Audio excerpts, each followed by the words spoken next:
I'm here to talk to you about an exciting radio telescope that is going to be placed on the moon. It is called ROLSES.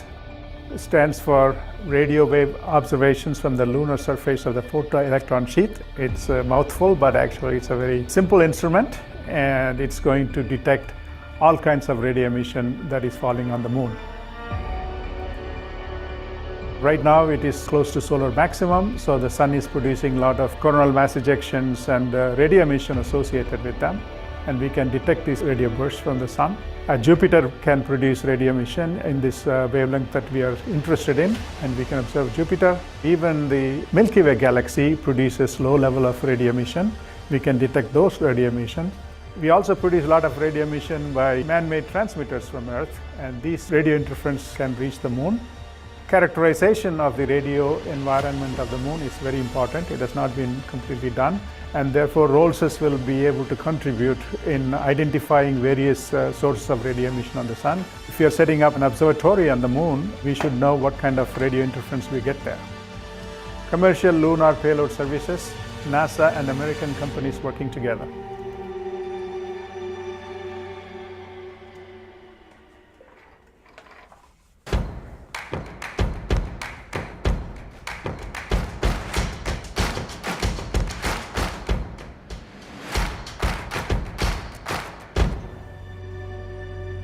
I'm here to talk to you about an exciting radio telescope that is going to be placed on the moon.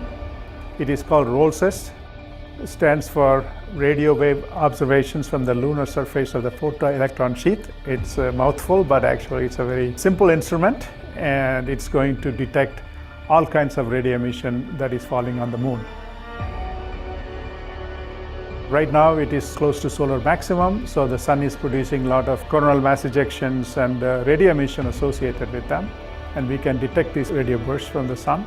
Jupiter can produce radio emission in this wavelength that we are interested in, and we can observe Jupiter. Even the Milky Way galaxy produces low level of radio emission. We can detect those radio emissions. We also produce a lot of radio emission by man-made transmitters from Earth, and these radio interference can reach the moon. Characterization of the radio environment of the moon is very important. It has not been completely done, and therefore ROLSES will be able to contribute in identifying various sources of radio emission on the sun. If we are setting up an observatory on the moon, we should know what kind of radio interference we get there. Commercial lunar payload services, NASA and American companies working together.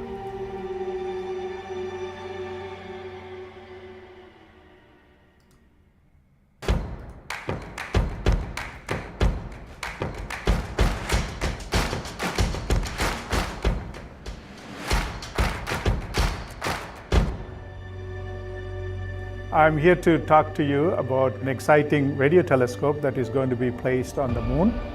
It is called ROLSES. It stands for Radio Wave Observations from the Lunar Surface of the Photoelectron Sheath. It's a mouthful, but actually it's a very simple instrument, and it's going to detect all kinds of radio emission that is falling on the moon. Right now it is close to solar maximum, so the sun is producing a lot of coronal mass ejections and radio emission associated with them, and we can detect these radio bursts from the sun. Jupiter can produce radio emission in this wavelength that we are interested in, and we can observe Jupiter. Even the Milky Way galaxy produces low level of radio emission. We can detect those radio emissions. We also produce a lot of radio emission by man-made transmitters from Earth, and these radio interference can reach the moon. Characterization of the radio environment of the moon is very important. It has not been completely done, and therefore ROLSES will be able to contribute in identifying various sources of radio emission on the sun. If we are setting up an observatory on the moon, we should know what kind of radio interference we get there. Commercial lunar payload services, NASA and American companies working together.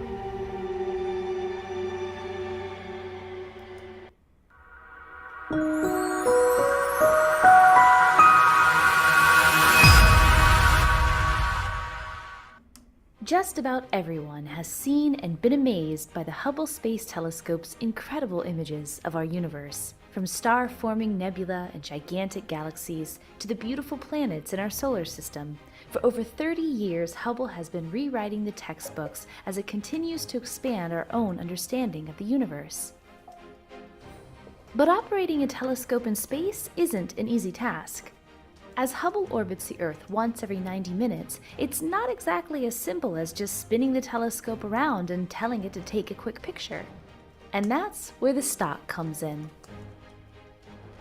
Dedicated on February 14, 1984 at NASA Goddard Space Flight Center, the stock, or the Space Telescope Operations Control Center, operates the Hubble Space Telescope on its scientific journey.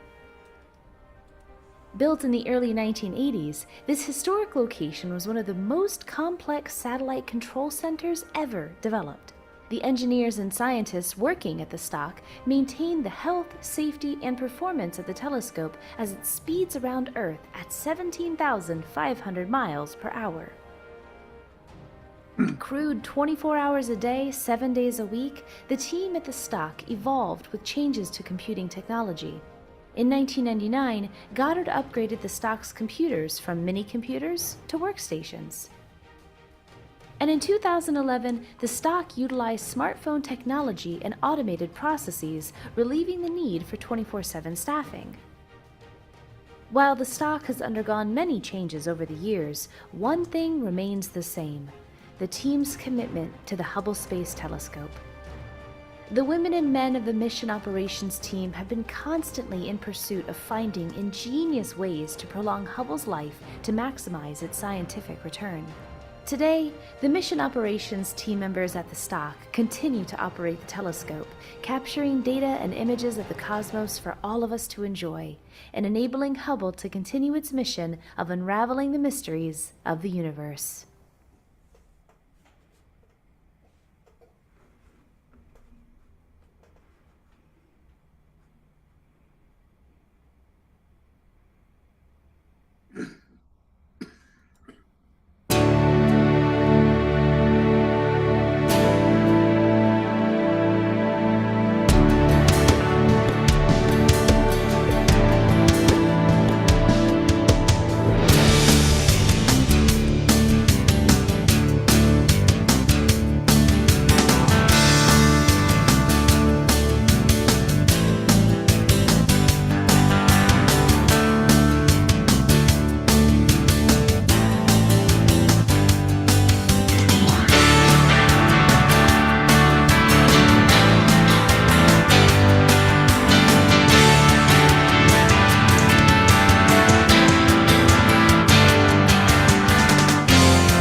Well, good afternoon, good evening, everyone. Scott Roberts here from Explore Scientific and the Explore Alliance, and you're watching the 142nd Global Star Party, co-hosted by myself and the one and only David Levy. I'll bring him on right now. We have eagerly anticipated this event, and I was looking for a good theme for the program, and David came up with the perfect one, and that was reflecting on what we've learned about astronomy. And so today's theme is reflections. I'm going to turn it over to you, David, and let you kick it off. Well, thank you so much, Scott. It's good to be here. I'd like to add my welcome, and I hope we're going to have a wonderful time.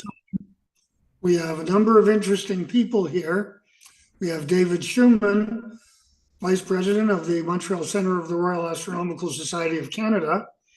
And we have David Eicher, who I understand would like to work at Astronomy magazine. Yes. I hope you get the job, David. Anyway, it's good to see all of you. We have Barb and Don Nab. We have all kinds of people and interesting people. And Adrian Bradley is here. Adrian Bradley, who takes the prettiest nature and star pictures that I've ever seen. Really something. Really. Anyway, I usually begin with a poem, and since our theme is reflections this week, we're going to have Percy Shelley, very famous romantic poet, give us some reflections on the moon. And we have the full moon coming up, and it'll be the last full moon where there isn't an eclipse till next month. There will be a penumbral lunar eclipse visible over almost all of the United States, except for those who haven't paid their taxes yet. So pay your taxes. And then just 2 weeks after that, there will be another encounter with the moon and the sun when we have a total eclipse of the sun. And that is something that we are all really looking forward to. Anyway, so the poem today is Shelley's Fragment to the Moon.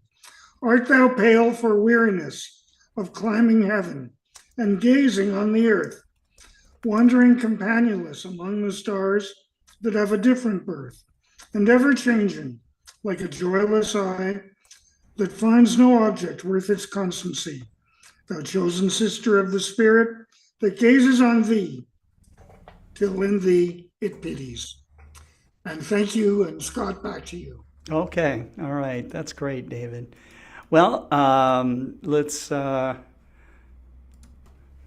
move on to our next speaker here, and that will be Mr. David Eicher. And I think I have that correct. Let me double check here. Sorry about this, guys.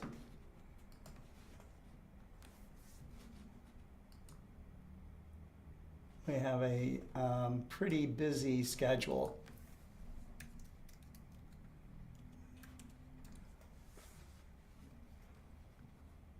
Yeah, we can go ahead and go on with David. David Eicher has been with Astronomy magazine. I think it's now over 35 years, maybe is 40 years. Is that right? 41, too long, you might say. 40. Oh my God.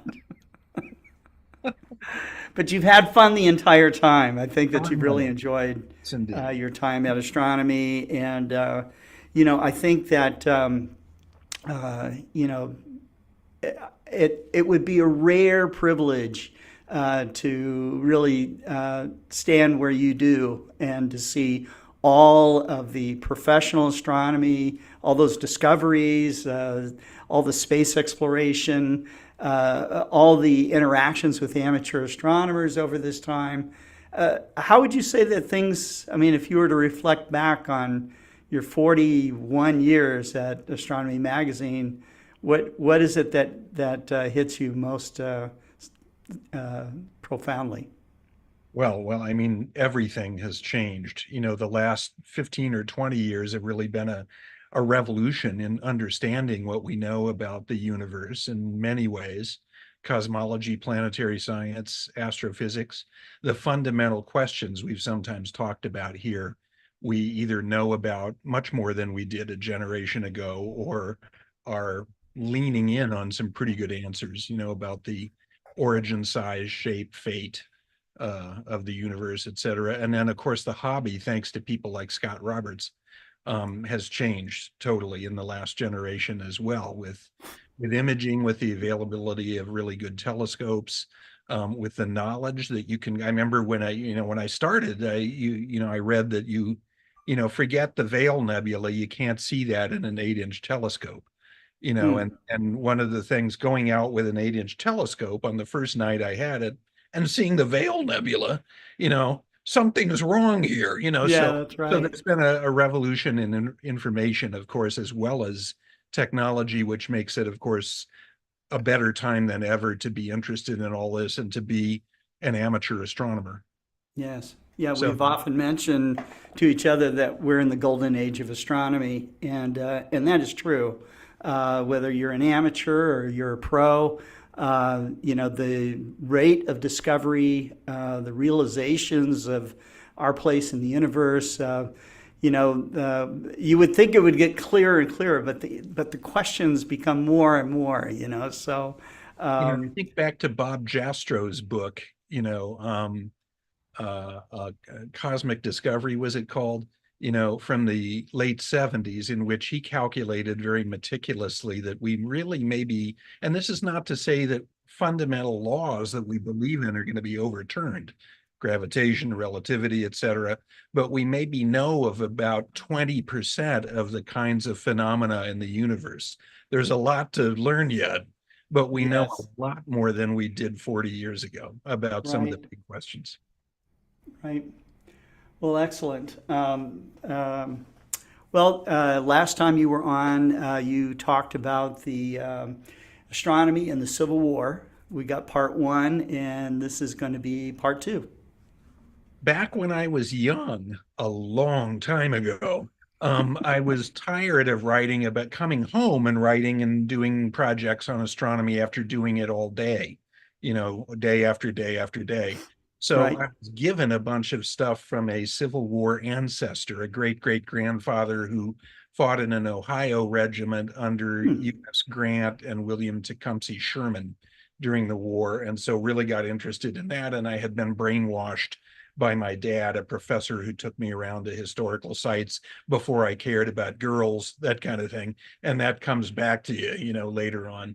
So I was interested in history, among other things. So rather than looking back in time at galaxies, tonight we'll continue with part two, look back in a little bit in time to 150, 160 years ago, and think about the crossroads a little bit of astronomy in the Civil War, the fundamentally transformative event in American history, if we can. Right. Okay. It's all yours. Well, thank you, Scott. I will share my, sorry, I got away from it. I will share my screen and we'll see if we can start with part two, and I will start a slide show. If I can do that as well. Where do I do that? Play. Oh, You've got something up gosh. right Oh, now, no. and Sorry. I should have done play from the current slide. Sorry, you have to relive everything from last time. Here we go. Okay. Last episode of the Civil War, you may remember that we relived 1861 and 62 and the start of the Civil War, which a lot of people, of course, thought would last, a few weeks at the outset. Of course, the start of the Civil War was the changing political landscape of the country, the domination of Southerners in politics in Washington for decades from the start of the country. And if, in case anyone isn't absolutely sure, the major cause of the Civil War was slavery. And if you're not aware of this, which some people apparently still aren't, you can read to convince yourself the papers and speeches of Jefferson Davis and Alexander Stephens, who themselves spoke about that very plainly. So anyway, slavery was the underlying cause of the conflict and the war. And it led to, of course, more casualties and more battles than any other, that then up to fairly recent times, the total quantum of all other deaths and woundings in all other wars in American history. So it was a catastrophic war at that time, given that the population, of course, was smaller. So we left off with Fredericksburg and a brilliant aurora last time, a few weeks ago now. We'll start with 63, and rather than astronomical phenomena being reflected in many fictional ways, which they had been early in the war, like with the appearances of bright comets and what that might mean and so on. They also played a role in real events. One of them was the case with Thomas Jonathan Stonewall Jackson, who was an important and very celebrated by Southerners Confederate general, as you may know.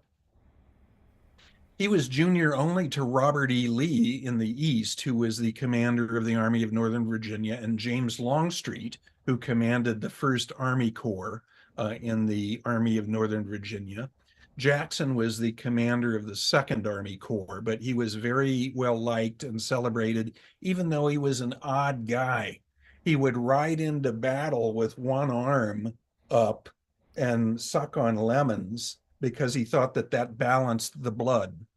He was an unusual guy. He had been a militarist and then a professor at the Virginia Military Institute there in Lexington, Virginia. At first Bull Run, he acquired his nickname. It's said by many that he stood firmly in the center of the line there in the first large battle in Virginia, like a stone wall.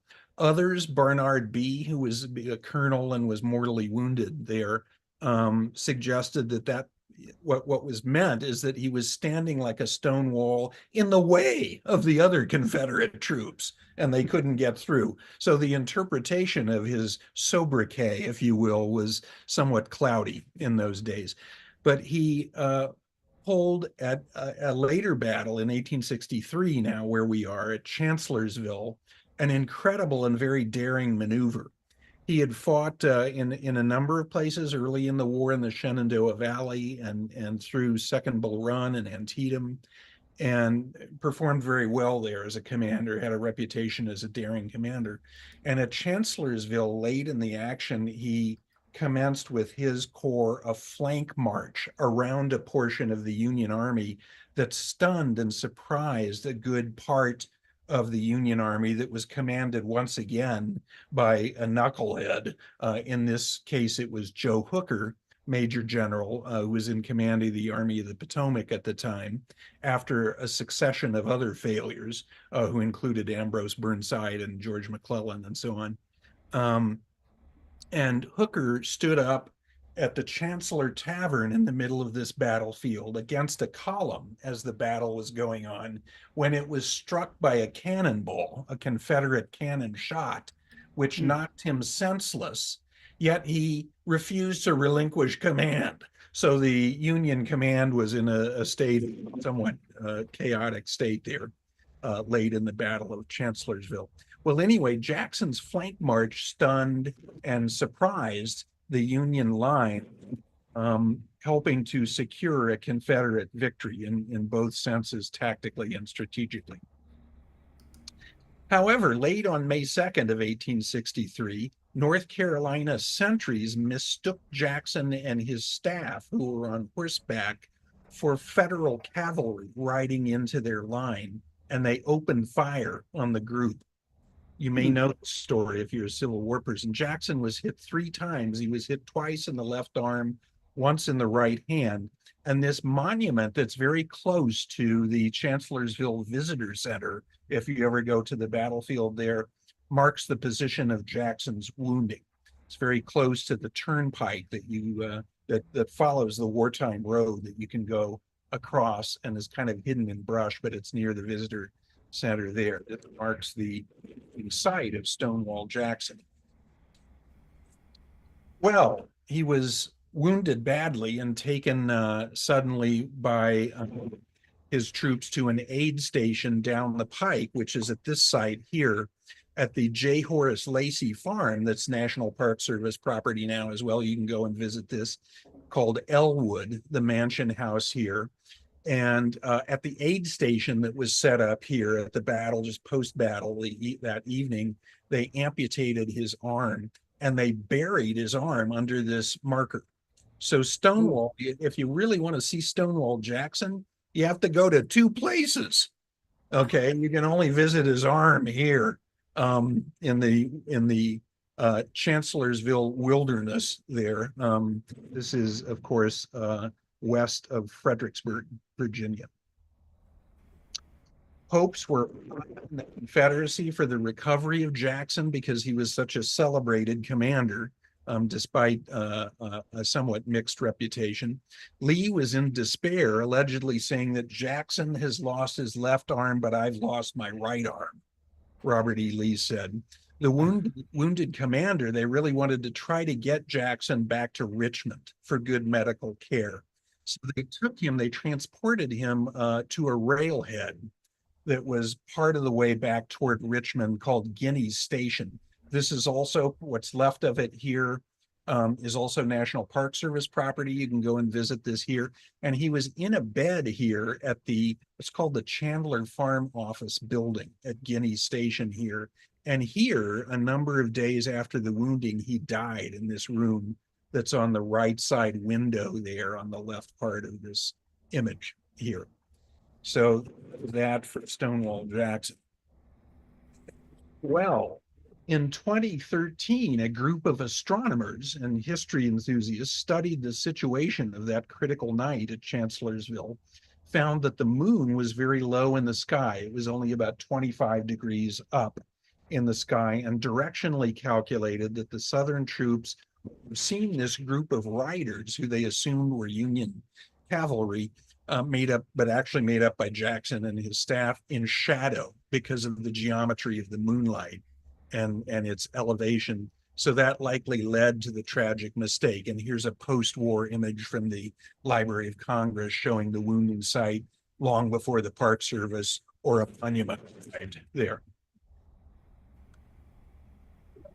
So that was the end of Stonewall Jackson. And then we go back to a Northerner, a Union general, very interesting guy, whose name is Ormsby McKnight Mitchell, Mitchell with one L.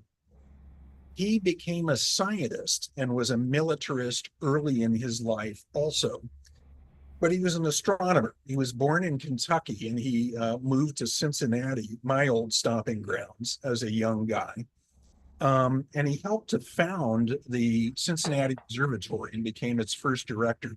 Now, believe it or not, back in the day, in the mid-19th century, the Cincinnati Observatory was one of the most important, most major observatories in the United States. He also had helped to found two of the other major observatories, the U.S. Naval Observatory in Washington and the observatory at Harvard College Observatory. So he was an influential expert on observatories and telescopes. He was also a militarist and a friend from Kentucky of Abraham Lincoln. So when the Civil War cranked up and began, he re-entered the service and after a time became a brigadier and then a major general. You can see he's wearing 2 stars of a major general in this portrait. So what did Ormsby Mitchell do? Well, after establishing the defenses of Cincinnati, which they assigned him to, which was early in the war thought to be, it was a large city, Cincinnati in the West at the time, before lots of others added a lot of population before Chicago was so important. And it was thought to be very vulnerable. So he really built up the Cincinnati defenses. Of course, only a minor raid by John Hunt Morgan happened eventually near Cincinnati, but there was no invasion of Cincinnati. After he built up those defenses, he moved south in 1862. Commissioned a major general and consulting with Lincoln, he concocted a plan to get Confederate operations going that would help to diminish the rebel supply effort in northern Georgia. This would help Union troops perhaps drive deeper into the South as well. Mitchell established a group of spies led by a civilian, James J. Andrews. They planned to steal a locomotive, which is shown here, called the General, and tear up and disrupt track between Atlanta and Chattanooga in northern Georgia, which would disrupt Confederate operations for some time to come. So what came to be called the Andrews Raid or the Great Locomotive Chase, there have been movies and books and so on made about it. It transpired in April 1862, and this undercover band dressed as civilians, Southern civilians, hijacked this locomotive, the General, at what was then called Big Shanty Station near Kennesaw. This is where you can see the train on display now in a museum there, and sped northward, tearing up track and disrupting communications and railheads along the way. The General, by the way, is perhaps about 30 or 35% authentic. It's been heavily rebuilt over time, but that is what's left of the engine. Following close behind, the Confederates were not happy to have one of their locomotives stolen and hijacked and taken with chaos reigning behind. So Confederates chased the General in another engine, the Texas. This is now at the Atlanta History Center. You can see it, and it's essentially pristine and completely authentic, the Texas. This is the engine that pursued rapidly then. The General finally had to be abandoned north of Ringgold, Georgia, in what later became the Atlanta campaign cities between Chattanooga and Atlanta. Many of the raiders were captured after they attempted to scatter. Andrews and 7 other raiders in Confederate custody were taken as spies and were hanged. Hmm. And they're buried here in Chattanooga National Cemetery with a little monument with a bronze of the general on top of the monument. Here you can see them in Chattanooga National Cemetery anytime you'd like to go there. Andrews and the other executed raiders were posthumously awarded the first ever medals. It's not the Congressional Medal of Honor, as it's usually called. It's called the Medal of Honor, and it was the highest honor given to militarists, except for what was even higher than the gold medal, which Grant and a few others received. But this was the highest honor, and it was created for the Andrews Raiders and then went onward in time. So they were the first recipients of the Medal of Honor in American history. And that's what led to a lot of the end of the Civil War, was this kind of disruptive stuff. Because yes, battles were won on the battlefield, but if you read, there have been many, many books, a couple of which I've written long ago about this. When Southern morale caved, when life was much worse off in the South, and ordinary civilians realized it than it had been under the Union, that really began to cave support for the Confederacy that led to its downfall. If you'd like a little bit more about this, I've kind of raced through a bunch of stuff here. A couple months ago, I wrote a story. I figured, well, I was going to ask to give a talk about this at some historical groups. Might as well crank out a story in the magazine. So I wrote a story about some of these crossroads of a couple of interests of mine, astronomy and the Civil War, a couple months ago in the magazine. And there it is. So nearly 160 years after the war ended, we know what they did not. Of course, you guys know this already, but I'll end with that because I've been talking to historians a little bit about this. We live on a planet orbiting one star, of course, among perhaps 400 billion in the Milky Way, which is but one of about 100 billion at least in the universe. So it's a big place, and our stories of the past illuminate us in one way, and we can look out at distant objects, of course, in the universe, and see the past in a very different way. So Scott, thanks for putting up. That's with me. That's It was part wonderful. of the Civil War and astronomy. And I I will love get it. back to more weird objects in the sky next time. Okay. Great. Great. Okay. So let me bring myself on here. There we are. Is there much more to tell about astronomy in the Civil War past what you've already described, or? Well, there is, those are kind of some highlights, things that happened, during or after Yeah. battles that people made notable. The great comets early in the war, the Fredericksburg Aurora, Lincoln's visit to curiosity and inquisitiveness about Right. technology and also about the heavens, quote unquote.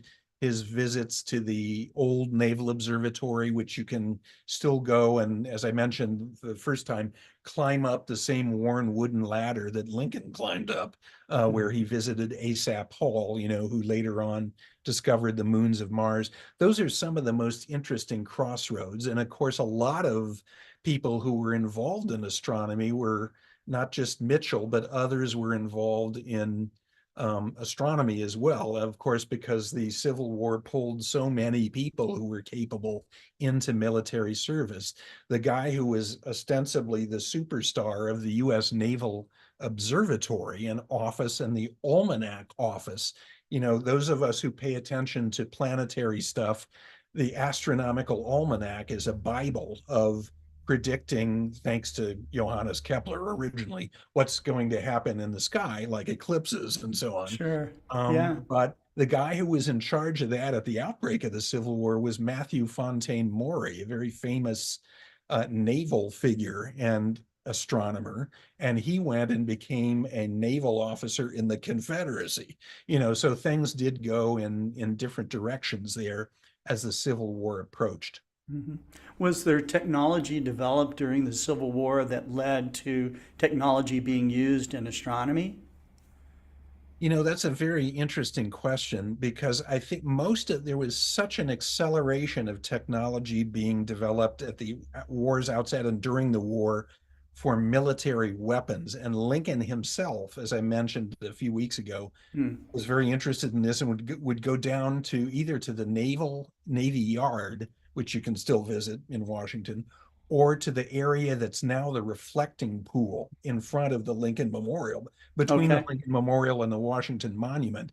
That was just swamp ground of old Foggy Bottom in the Civil War days.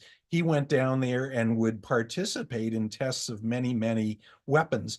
But there, as I mentioned, I think last time, there's a really important convergence of technology that happened not only with weapons accelerating forward that led to such a bloody war, with rifled weapons that were much more accurate being used, mass produced for the first time at the time of the Civil War, but Napoleonic tactics of lining up in rows, and that led to murderous casualties. But this also coincided with the birth of astrophysics. It was 1862, the first spectroscopy of astronomical objects, right at the time of the Battle of Antietam. Right. So the birth of astrophysics, although it didn't really affect the war dramatically too much instantly, happened at the very same time, and for the next generation after the Civil War, during Reconstruction up to the Gilded Age. So they Interesting. have a common, this is the end of cataloging stuff, which most sciences go through for hundreds of years, astronomy did and other sciences, of basic categorizing things and trying to understand, sort them out through a physical understanding of what starlight is and what it means, happened at the same time as the American Civil War also. Very interesting. Very interesting. Well, thank you so much, David. That's great. Thanks, Scott. Yep. Okay.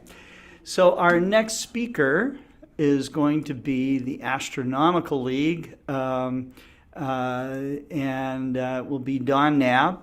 Don also has a two-parter presentation. This will be about the Palomar, and one of the telescopes I just really love is the Palomar 200-inch telescope. If you've never been to Mount Palomar and seen this telescope in person, it is an elegant, beautiful instrument. David Levy also brought fame to Mount Palomar with the discovery of Comet Shoemaker-Levy 9. Literally a stone's throw away from the 200-inch telescope. So, Don, thanks for coming on, and I'm going to give you the stage. Okay. Thank you. I will share my screen. Start my slideshow. Should be coming through, is it? It is. Okay. So the theme of reflections. We're going to reflect back on the history of Mount Palomar, and specifically the 200-inch telescope. This will be part one, and part two will be more of the current 200-inch in Mount Palomar. So this was, beyond doubt, the most important telescope in the entire world from 1949 until 1992. And I'm not sure there's ever been another telescope that reigned in with that title that long. So before I get into that, I do want to mention that on next Friday, March 1st, will be the next Astronomical Live. We'll have Chuck Allen doing the main presentation. His presentations are always fascinating. He's going to talk about seeing faster than light objects and other perspectives on distance. So that will be not this Friday, but next Friday. So how big is this observatory? All right, so sitting there on the steps of the 200-inch Hale Telescope Observatory, on the right, there's my wife, and the left is a dear friend of ours that lives in Southern California, who we visited the Palomar site with a number of years ago. How big is it? Well, it's really big, all right? So I like the way this photo gives you a sense of perspective on this amazing structure. As Scott said, it's incredible. I think it's been referred to as the Cathedral of Science. It is Yes. amazing. So you can't talk about, I'm going to hide my floating panel here. We'll cut there. It's better. You can't talk about Palomar and the 200-inch without talking about George Ellery Hale. This was the story of Palomar is the story of George Ellery Hale. And one of his greatest quotes is, make no small plans and dream no small dreams. Well, this guy did not dream small. He dreamed big. So Palomar it's a couple miles north of San Diego. It's operated by the Caltech, the California Institute of Technology. There's 5 scopes there. And most of what I'm going to talk about here is the 200-inch, although I will talk about one more scope at the very end here. So again, I said here at the start, it was the most important telescope until 92. And that changed when the Keck in Hawaii came on stream at 387 inches. But as I think most of us know, that's an entirely different style telescope, the way it's built up in segments. So Hale was a character. Maybe Stonewall Jackson was too, as David Eicher said, but Hale, I think, takes the cake. He was a driven individual. He founded multiple significant observatories, the Yerkes in Wisconsin, Mount Wilson, Palomar, and the Hale Solar Laboratory. And at Wilson, he hired Harlow Shapley and Edwin Hubble. You know, they did some of the most important discoveries of the time, and I would argue of any time, the things they discovered. He was an amazing man. As I said, he was driven. He was also brilliant, but he was tortured. He had neurological and psychological problems. He suffered from insomnia, headaches, and arguably schizophrenia. He claimed to have regular visits from an elf who acted as his advisor. So he was quite the character. He's been honored many times as an asteroid named after him. And here on the left side is a crater on Mars, Hale crater on Mars. And on the right side is the Hale crater on the moon. So here's where he first reached out into the astronomical world in a big way. And this is Yerkes Observatory. And by many scientists, they consider this as the birthplace of modern astrophysics. Okay, and here's the telescope, and it is still the largest refractor ever built for night sky observing and research. There is one telescope refractor that's bigger, that's in Sweden, but it's a solar scope. So to this day, this remains the largest night sky observing refractor ever built, and was dedicated in 1897. And there was quite a crew here. You can look at this guy in the middle and recognize him. This is Albert Einstein. So George Ellery Hale really walked in some very high and lofty circles. But 40 inches was not enough for him. He knew he had to see deeper, and so he then built the Mount Wilson 60-inch telescope. And this was the largest scope in the world when it was completed in 1908. This is where Harlow Shapley measured the size of the Milky Way using this telescope. And that wasn't enough. So George Ellery Hale went on to build the 100-inch telescope also at Mount Wilson. Mount Wilson is northeast of Los Angeles, and at the time, it had incredible seeing, probably better seeing than Mount Palomar. It was steady skies and clear. So Mount Wilson was the largest scope in the world from 1917 to 1949, and it's here that Edwin Hubble first proved and discovered that galaxies are not within the Milky Way. They are far, far distant. And then he discovered and proved that the universe is expanding. So this is an incredibly historic telescope. So this was Hale's second to biggest scope, but he said this was still not enough. Hale said, starlight is falling on every square mile of the Earth's surface, and the best we can do at present is to gather up and concentrate the rays that strike an area 100 inches in diameter. So he had to go for 200 inches. This is a photo I took actually on a visit to Palomar. This is at Mount Palomar. I'm not sure where it's in the visitor center or if it's in the observatory, I'm not sure. This is an amazing drawing. So another fellow I have to mention with the Hale 200-inch is Russell Porter. He was one of the earliest people to do the cutaway engineering drawings. And if you take a look, this just shows you the massive scale. Take a look right there is the size of a man compared to this equipment. So it's a huge, huge facility. Russell Porter is also well known because he and some others are the ones that created the Stella Fame conference in Vermont. Another amazing engineer and designer. So here's the Palomar Plateau before anything was really done to it. It's pretty far up there. The road up there is quite a trip. This is the road back before when they started construction. As you can see, it was an absolute mess. So there's no way they could think of bringing a 15-ton mirror up here or the huge parts of the telescope. So the County of San Diego, who recognized that by having Palomar and the observatory in their county, they would get a lot of notoriety. They started building a packed gravel road. They ran out of money, but the California Department of Highways pitched in, and by 1937, they finished it. So they call it the Highway to the Stars. It's still called that to this day. Here is a overhead view of the site. You can see down here toward the front, those are the tents where the workers were housed. On the left is administrative buildings, and there's even a water tower over here. But most interesting to us is this patch of white over here. That patch of white is where the foundations were being laid for the dome for the 200-inch telescope. So here is construction in April 1937. And on top of this structure here, on top of the walls, they installed steel rails. On top of them, they installed 32 four-wheel trucks that would house the dome to rotate.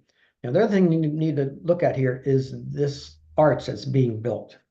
Okay, the central arch was there because fitted to it when it was finished was a 60-ton crane in order to get the components into the observatory. And here's where they were just about to install the shutters on the dome.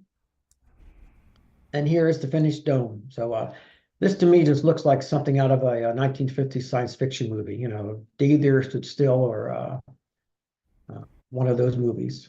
But it's a beautiful, beautiful structure. And here is the view from the top of the dome, and you can sort of see here is the struts hanging down from the 60-ton crane, lifting components up into the main floor of the dome.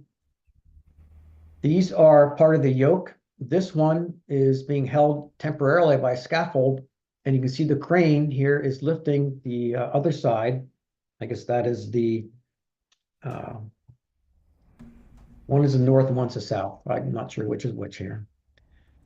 This is another interesting photo. Here are those two parts that were just all being lifted up. And here is a bearing, and this whole structure rotates in a bearing. So anyone that has an equatorial telescope can recognize this as an equatorial mount. So this axis from the lower left to the upper right aims toward the North Star. And then in these bearings in the center, this is where the 530-ton tube actually mounts. Call it a tube, but it's more of an open truss. This is where it mounts that holds the mirror and holds the telescope itself. These are hydrostatic bearings, oil bearings, so that you can't have metal on metal contact with something that heavy. So oil is pumped at high pressure as a bearing. And there again is a man. Just to give you an idea of the scale of the structure, it is unbelievable. So here's late 1939, and there is, once again, there's a man to give you a scale of how big this telescope is, looking back at it. The mirror is quite a story on its own. This is a visit my wife and I made to the Corning Museum of Glass. You can actually get there about an hour and a half from Cherry Springs State Park in Pennsylvania. So it's just over the New York-Pennsylvania line. It's in New York. Like there's my wife on the right looking at the mirror. This is the first failed attempt. You can see this like waffling pattern. When they cast it, they put fire brick silica fire bricks in, and then when the mirror was full, they would pull them out to save weight. But the first mirror failed, and you can see the cracks going through here. When they developed this mirror, the fellow that did it, started with 30-inch, 60-inch, and 120-inch just to practice to how to do this. They had a lot of problems holding those silica fire bricks in place. They finally went to steel bolts, and that worked. So the 200-inch mirror was eventually made. The second casting did work. And I have to say, for the time, for this generation of people, this is equivalent to my generation's Apollo moonshot. This was watched by the entire country. This mirror was transported by train from Corning across the country. And it was like an event, a media event. It had big markings on it. Towns came out to watch it go through. I gave a presentation similar to this some years ago at a assisted living facility, and there was a fellow that remembered it going through his hometown. So this was the moonshot of their generation. Here's the dedication. Unfortunately, Mr. Hale never saw this. He died in 1938. Again, you can see the scale of this skeleton. There's the bearing that holds part of the equatorial mount. So there's a bearing here, and that's the bearing for the upper end. Because this whole thing rotates in order for the scope. There's the scope itself. And we'll see a lot more pictures of that on part 2 in March. But this is the dedication. Mount Palomar was the first space stamp ever issued by any government. So that's enough on the 200-inch. I wanted to spend a moment on the now decommissioned 18-inch. David Levy knows this telescope intimately. This is the scope that the Shoemakers and he used to discover the comet Shoemaker-Levy 9. In fact, if you go to the Palomar website, Mount Palomar, you can poke around a bit and find a video of the Shoemakers and of David. David is leaning on this telescope, moving the levers around and talking about it, putting his hands on it. And it's a fascinating video. It's only like 7 or 8 minutes. It's worth looking for it and watching it. So reflecting on what we've learned, I wanted to put this up here. Now, this is not one shot. This is a composite from Hubble. And this is Shoemaker-Levy 9, headed toward Jupiter. Again, both are Hubble shots. And I'm going to make a suggestion that this photo is possibly the most frightening photo of all time when we reflect on it. Okay? Why do I say that? These are the impact sites from Shoemaker-Levy 9. And here's about the size of the Earth. If any one of these had not been captured by Jupiter and hit the Earth, we would not be having this GSP tonight. Okay, so I am going to suggest this is the most frightening photograph of all time. So that was part 1. Part 2 will be today's Mount Palomar. We'll do that during a presentation in March. So I will. Okay, great. Scott, if you can stop sharing my screen for me, I'll do that. I've lost the control panel somewhere here. No problem. Here we go. Great, thank you. Okay, great. Yeah. And so, I am basically a huge fanboy of George Ellery Hale, and had the honor of being at the Hale family reunion that was actually held at Caltech, and got to meet several generations of living Hale members, including Sam Hale, who's the grandson of George Ellery Hale. He is currently heading up the Alliance of Historical Observatories, or Historic Observatories, which is now getting legs as an organization. I think the next meeting is actually going to be conducted in Rome at the Vatican Observatory. So all these international historic observatories are starting to come together, as well as many that are already aligned here in the United States. So I keep at my desk an astrophysical journal. This journal is a bound edition of what was, the astrophysical journal were almost like newsletters. They were individual things, and George Ellery Hale would have these bound. And so this is from George Ellery Hale's private library. Wow. And inside are several stamps, but I think the most remarkable thing is, I don't know if you can see that, but George Ellery Hale's Coming through, yeah. penciled signature. Wow. Yeah, so I love this. One day I will donate this to a library or someplace suitable for keeping that. But they, unfortunately, as we reflect back on what we've learned, one of the things that sometimes we haven't learned is how to respect and honor the hard-won data collection and work that all science is built upon. These books were actually thrown in a trash can, okay? And the reason why I have it is because somebody saved it from the garbage and sent it to me because they knew I would like that. So, Amazing. But, Wow. yeah. So, but on any account, I'm glad you're doing this, and I look forward to your next presentation. Okay, thanks. Thanks, Don. Okay. All right. So up next is Dr. Daniel Barth. Daniel Barth is someone that's been involved in astronomy for a long time. He even worked, when I first got to meet him, he was working in a telescope retail store called Scope City. Some of you might remember that. That chain of stores in Southern California, and I think there was one even in Las Vegas. Yes, for a while. And Dan then went on to get his PhD in astronomy and taught astronomy at the college and university level. And it was like a perfect alignment. He comes to Northwest Arkansas and comes into Explore Scientific and reintroduces himself after many years. Yes. Me not, You recognized seeing me first. yeah. So Remember, I know you. yeah. So it's great to have you on. Now Dan is retired from the university. He was working Yes. at University of Arkansas, and he started out. He needed a part-time job, I guess, so he wouldn't go nuts. And that has now turned into kind of a full-time job. So It has. we're very happy to have Dan Barth here.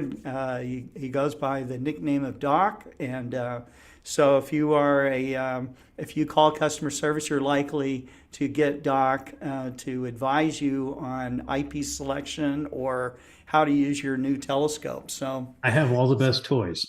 yes, he does. Anyways, and your talk today is about hawking stars. Is that Hawking right? stars. Okay. All right. Now you also have a show called How Do You Know, How Do You Know? that airs through our channels, and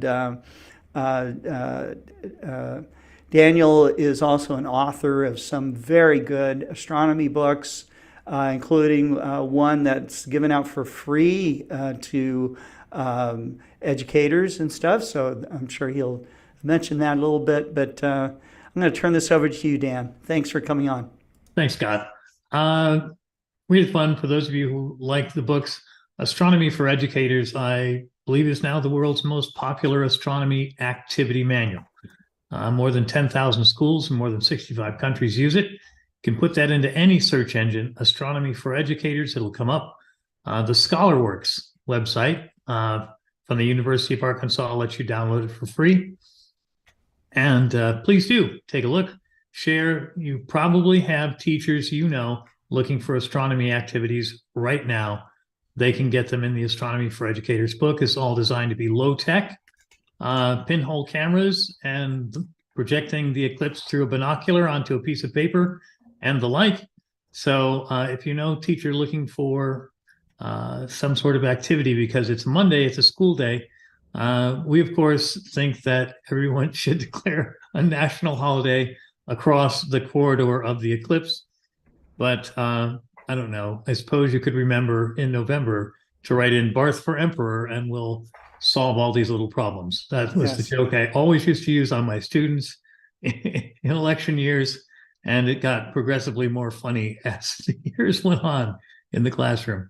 Anyway, so this talk kind of started out as a haha joke question.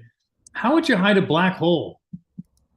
And my producer back at the Explore Studio said, yes, and if you were going to, how would you do it? You can't grab it. Well, it turns out there are types of black holes that everyone thinks are there, but no one's actually found yet. We're talking about primordial black holes. In the nanoseconds after the Big Bang, the universe was a very dense, compact place. Quantum fluctuations indicate that at some point, some of that density would have tipped over the line, making perhaps microscopic atom-sized, perhaps molecule-sized black holes. And various theories predict how many we should have. It could be a great number. Well, if that's true, why don't we have a Shoemaker-Levy-9 event where a micro black hole punches through Saturn, or maybe punches a new crater into Mars? Wouldn't that be exciting if it wasn't quite so close?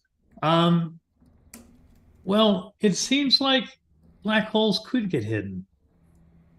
Think about a star-forming nebula like the Orion, which we all love to look at on winter nights when it's not too brutally cold.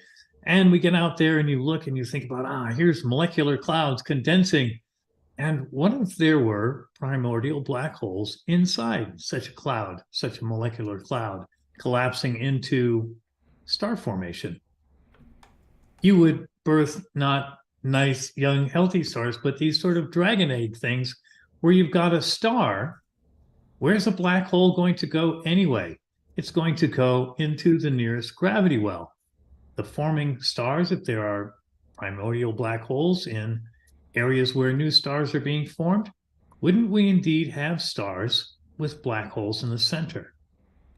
And you think about that for a minute, and there's something both mad scientists, rub your hands and cackle with glee, and toggles quickly over into a sort of an Alfred Hitchcock, oh no, that's a sort of a horrible thought. But it turns out it's not as unsustainable as you might think. You think, what would happen if you put a black hole inside a star? Nothing good. It sounds like a great science fiction premise, and I think Star Trek sort of did it. In one of their movies, they had some primordial black hole. They called it red matter, but it was essentially a gravity bomb. Let's drop a small black hole into your star and see what happens. Turns out nothing very fast. And why not? Why not? The more I thought about this idea as I'm researching this, I'm like, but wait, I had these kind of shock absorbers of the brain bottoming out moments a number of times. If you think about a black hole, the mouth that consumes is only the surface area of the Schwarzschild sphere. And we know how big black holes are because you can't go past the event horizon. It's the point of no return. That's a sphere. You can't stuff anything down it bigger than the hole itself, if you think of it as a hole in space-time. So when you're talking about a molecule size, or even a city size, or even a moon-sized black hole, it's not that big compared to a star.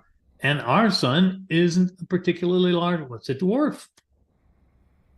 Well, it turns out if you're talking, a black hole the size of, say, a marble, a couple of centimeters across, that couldn't consume a dwarf star in the current age of the universe. So if some of these things started out in stars, they're likely still there. Is that the worst case of heartburn you could ever think of? A star with a black hole in the center? And I'm reaching for the thumbs now. But if you think about this, they're christening these lovely things Hawking stars.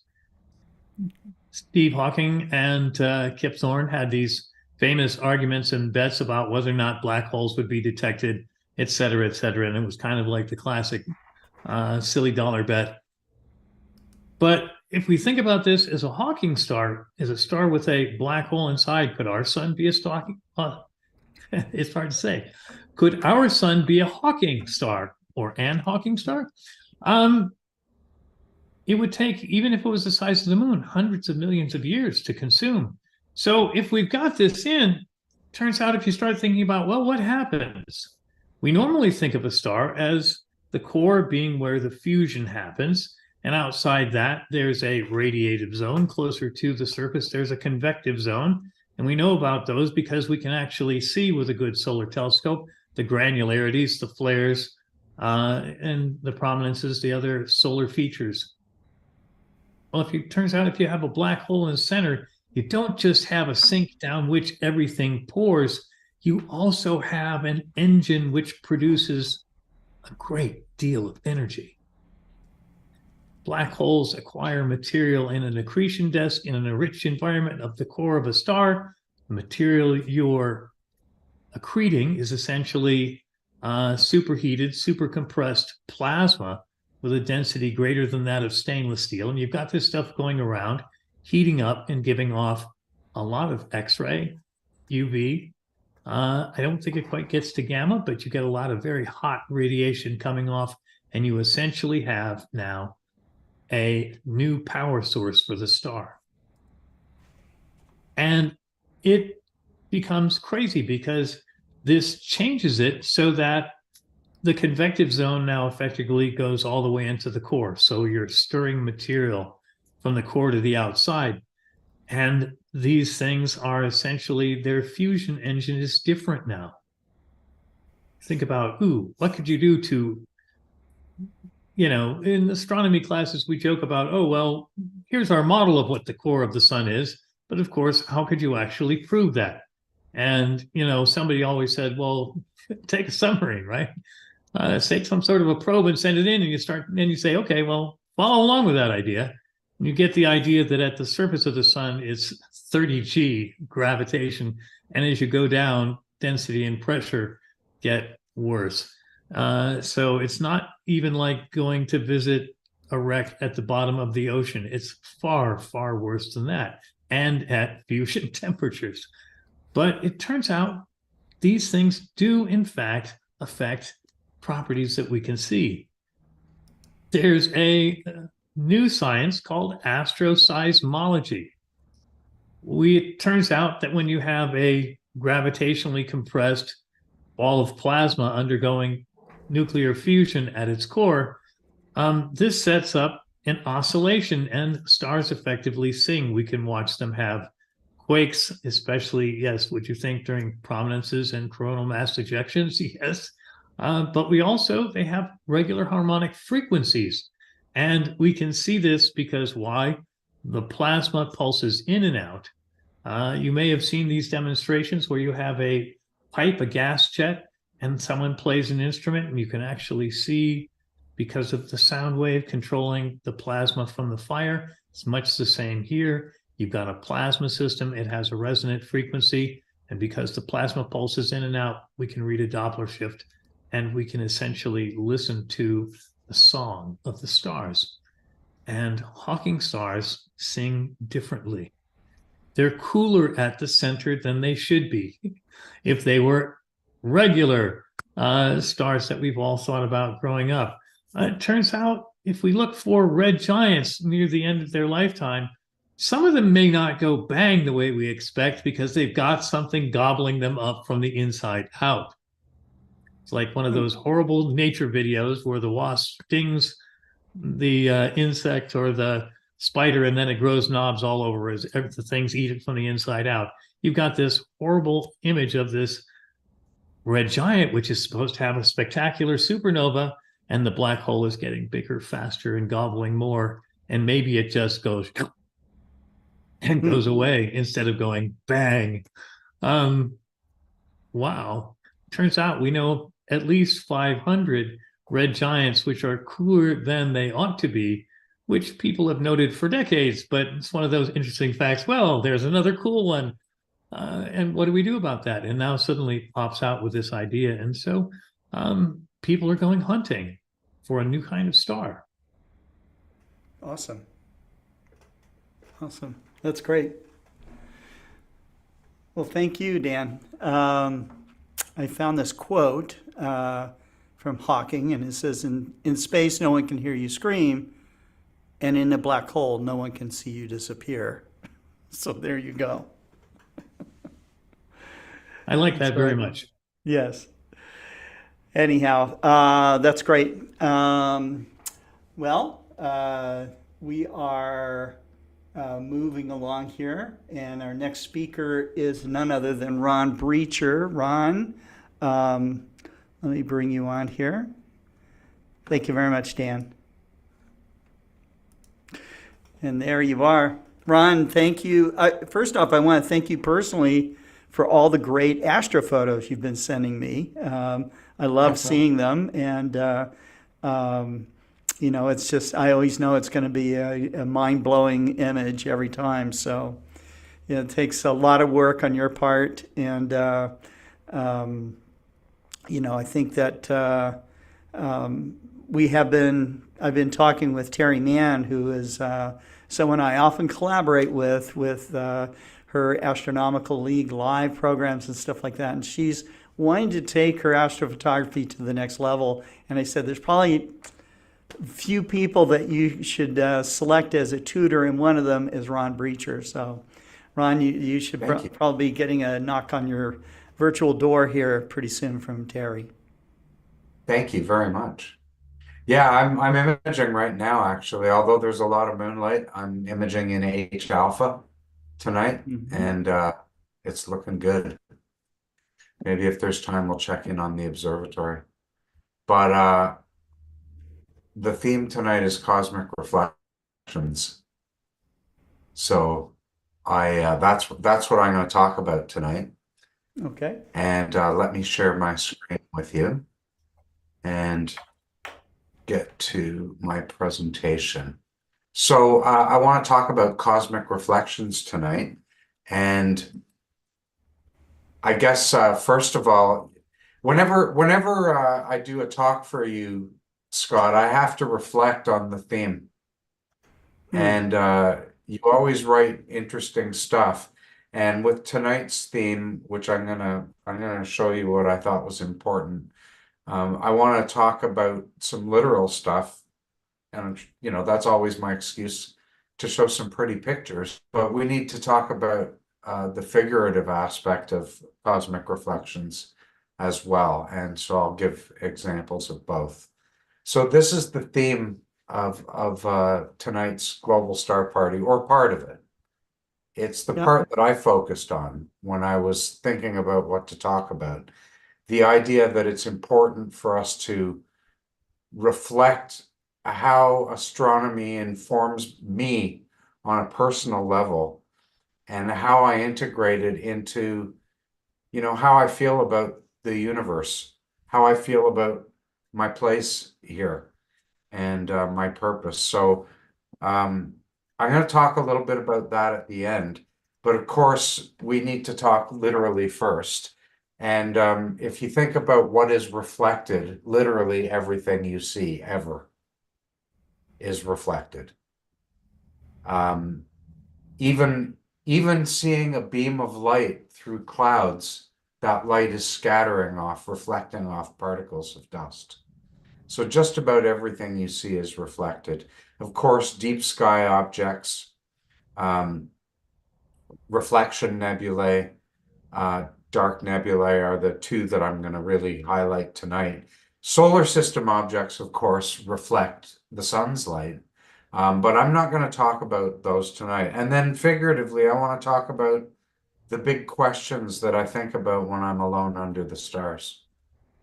So let's talk about reflection nebulae and dark nebulae, and this is where I get to show you some pretty pictures. So at the top on the title slide, I had this lovely picture of probably the best known reflection nebula in the sky, and at least in the northern hemisphere.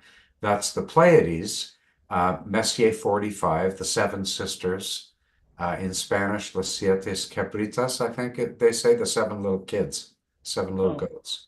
Nice. Yeah.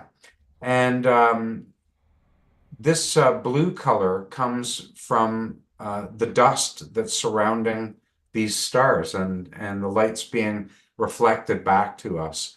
And it does actually have some red in it, emission nebula. You can see a little bit of reddish down in the bottom right here.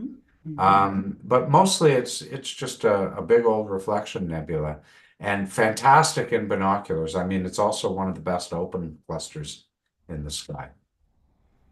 This is an example of a reflection nebula with surrounding dark nebula. And the reflection nebula here is the Iris Nebula, NGC 7023. And then we have these dark nebulas all around it. And dark nebulas are areas of dust that are blocking out the starlight behind them. So really quite interesting here. And you know, you find reflection and dark nebulae together almost all the time. And I'll talk about the reason why in a minute.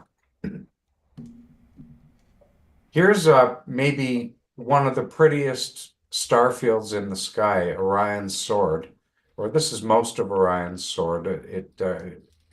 It's cropped at the top and bottom a little bit. But you can see NGC 1977, the Running Man Nebula, is mostly reflection nebula with a little bit of emission nebula, the purpley patch in the center. The purple comes from the red of hydrogen and the blue of the reflection nebula. And you can also see tons of reflection nebula in M42, the Great Orion Nebula. But there's lots of dark nebulae here as well. So that dust, when it's beyond the influence of the bright stars, the top left arrow, well, I guess the top arrow, that is very similar to the blue region of the Running Man Nebula. It's just not being lit up by the stars. It's a little too far away, or the gas is a little bit it's a little bit too diffuse. And then there's a dark nebula down here around M43, and there's more dark nebulosity here at the bottom left of the image. Now at the top right over here, this isn't really dark nebula. It's more just an absence of nebulosity, and the stars are shining through fairly normally. This is the dark shark. This is a really cool object, and it's part of Lynn's Bright Nebula catalog, but it's actually a dark nebula, and it contains another dark nebula within it, more dense. But it also has a number of reflection nebula, blue reflection nebulas in it. Most prominently are the two Vandenberg nebulas, VDB 149 over here on the chest of the shark, and then behind his head, VDB 150, also reflection nebula. And of course, everybody's favorite, probably the Horsehead Nebula, is actually a dark nebula in front of a reflection, an emission nebula. So the red that you see behind it is glowing hydrogen, but the Horsehead itself is really a column of soot and dust that's blocking out the light behind it. And so it qualifies as a dark nebula. By the way, the reason I included dark nebulas with reflection nebulas is dark is like a complete absence of reflection and transmission. It's blocking out the light behind, and it's not reflecting much light, which is why it's dark. And another type of reflection nebula here on the left is the Flame Nebula. And then, of course, we've got NGC 2023 just below center. This is a very blue reflection nebula with a bright star lighting it up in the center.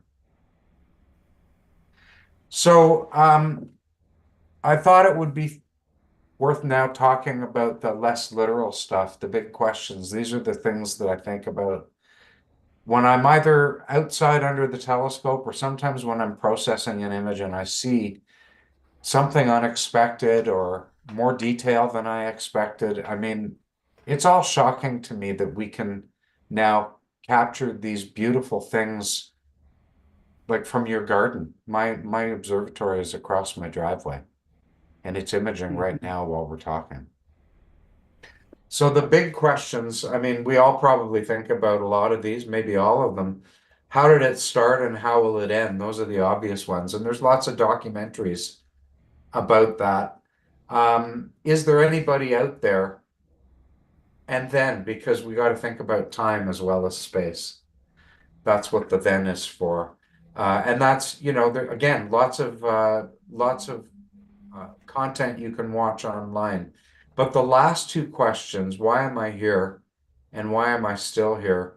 Maybe those are the most personal of all, and there's no documentaries about those questions, No. except for the ones in my head. And those two questions are a little different. Why am I here is a question about my purpose in this vast universe. I mean, I can't believe it's just us. So why am I here and why am I here right now? Mm-hmm.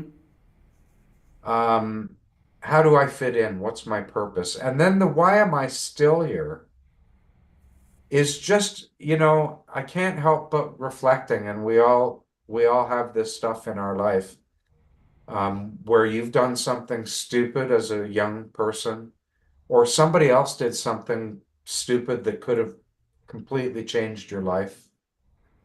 I had a heart attack a couple of years ago. So, I must be still here for a reason.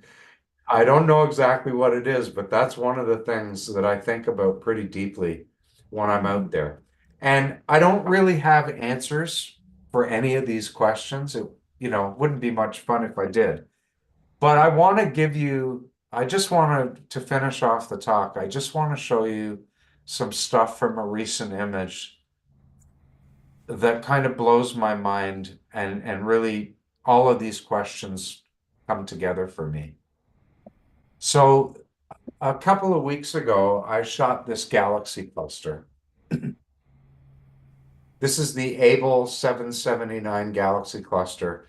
It's about 350 million light years away.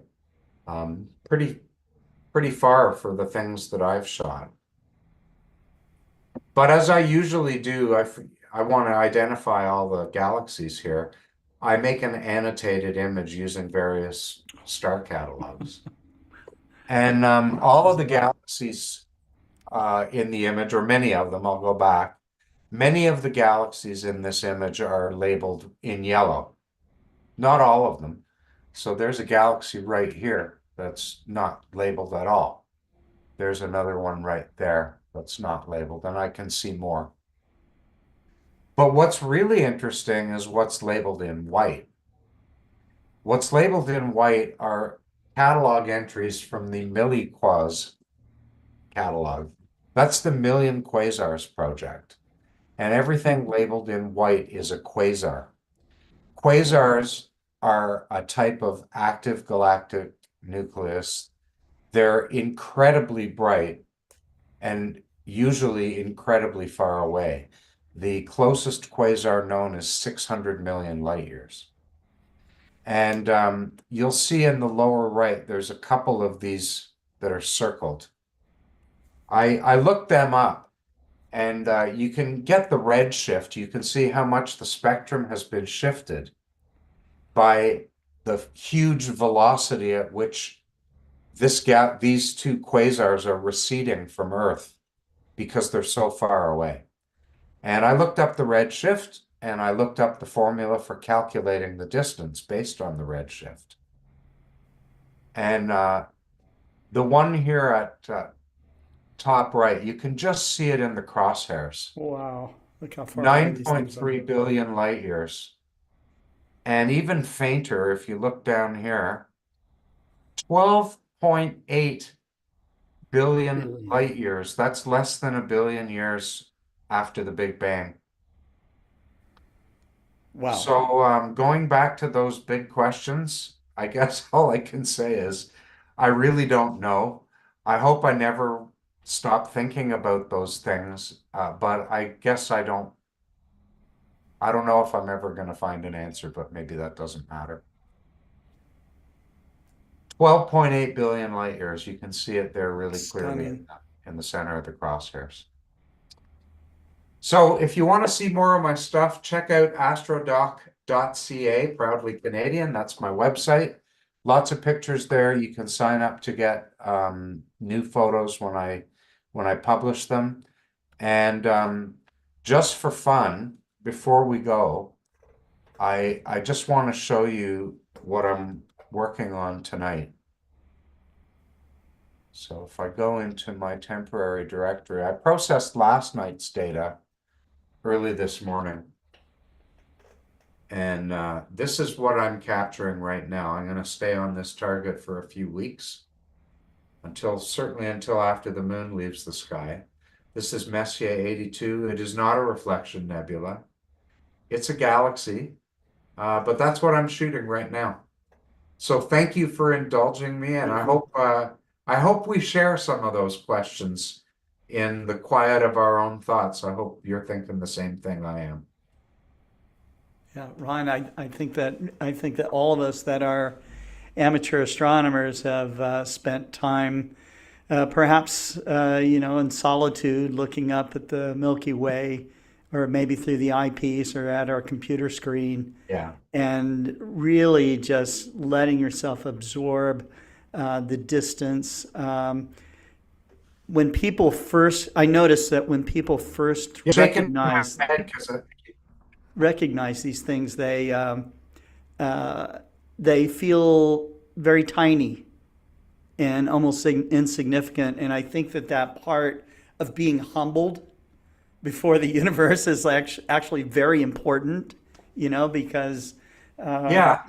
How much of our lives do we go along trying to puff ourselves up and get through our careers or whatever, and But it's a glass half empty, glass half full situation. yeah. If you feel tiny, maybe right now your glass is half empty.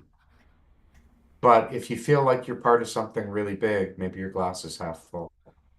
Yeah, that's true. That's true. It's Certainly, your just, mind is as vast as of the universe as you can comprehend. yeah, So, it's crazy. yeah. So I'm It's glad crazy. that you tried to bring those things up.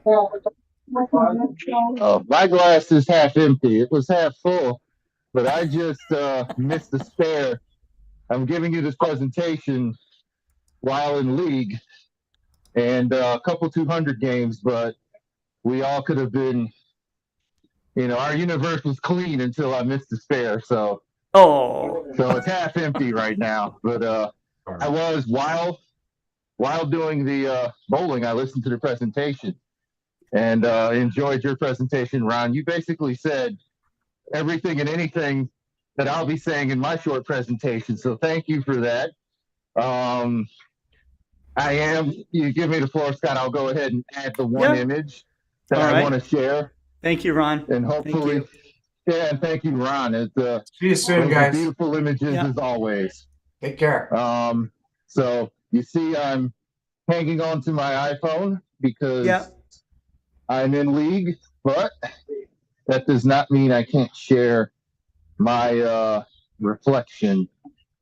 My reflection journey is going to be a fairly short one. I'm going to start with this image, and there's another one that I wanted to do, but I'll start with this image and go ahead and share. Can you all see the cottage by the lake?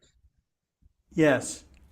Okay. Yeah, it looks good. So, yep, my first reflection, for those who may know, come from a Catholic background. Our priest who used to live in this cabin that passed away recently. He lived in a beautiful cabin. Nice thing about it is he lives in deep portal 4 skies. The SQML meter reads around 21.1 to 21.2 right over his house. Even though it's hazy, you can see Orion. And this was a place that I do a lot of reflecting from, looking over the lake, a lot of looking at the sky that you were talking about, Ron. You definitely, you can look up and you can feel tiny when you see, not only if you image over a vast lake, but you also you look up at a vast sky and you feel like, oh, how am I a part of it? And one of the things that has helped me is because the sky looks the same no matter where I go, even if I'm in a different location, I always feel like I'm a part of I know where I am because I see familiar constellations and I know what direction I'm pointing in, and I immediately begin to feel like I'm a part of the night sky. And sometimes I try and capture that by intermingling. I miss Sirius a little bit over the chimney, but I do a lot of this where I try and mix celestial objects and have them landed or feel as though they are a part of this entire scene. So that's one way that I try and reflect. And then another way that I try and reflect, I'm going to share screen here and see if I can find. I had an image that I had put up, and this is the image here. Can everyone see this? Yes. Okay, so here you have a literal reflection of the center of our galaxy in this park, and you've got stars reflecting in the water. Yeah, that's And cool. yeah, and you're hearing some folks that work here in this in this bowling center. Here you have a literal reflection. Photographers love to do reflections, and it can be amazing sometimes to look into this river and see the reflection of something 30,000 light years away still casts a reflection on Earth. So it's another sort of metaphor for, we're part of this big universe. And I'm putting my hand with the camera. We're a part of this big universe. We're not in fact alone. One of the things that we reflect on when our time is up, what happens. And one thing we know for sure is that our atoms will live on and continue to be a part of his universe. Even if we're not physically in the body and breathing. And of course, that gets into belief. We won't go into that. Everyone individually must reflect on that. But you look at things like the Milky Way. If you've ever had a chance to see the Milky Way, I invite you to just stare at it, look at it, get your binoculars out, do some observing. I always recommend, if you do astrophotography, bring along something and do some visual observation, or observating, as a friend of mine used to call it. Continue to look up, and just whether you're reflecting on how things are going, good, bad, or otherwise, or you're reflecting on how many stars you're looking at, or you're reflecting at the night sky. For me, it gives me comfort. I don't, I'm outside, but I don't feel like I'm in some sort of dangerous area. I feel like I'm just a part of the universe looking up at itself and seeing it. It always brings me comfort to see these images, which is why I take them over and over again. So with that, it's probably my turn to bowl. Scott, I'm going to go ahead and cut it All short right. and Go bowl we'll an go to the astronomical next frame. person. Yeah, that's great. Thank you so much for coming on. You're one of the few multi-talented lecturers that we have. Yeah, So, sorry about but that. I'm really happy that you don't let anything stop you from giving your presentation. So that's really cool. Not at all. Even All a low right. battery on my cell phone doesn't stop me. Okay.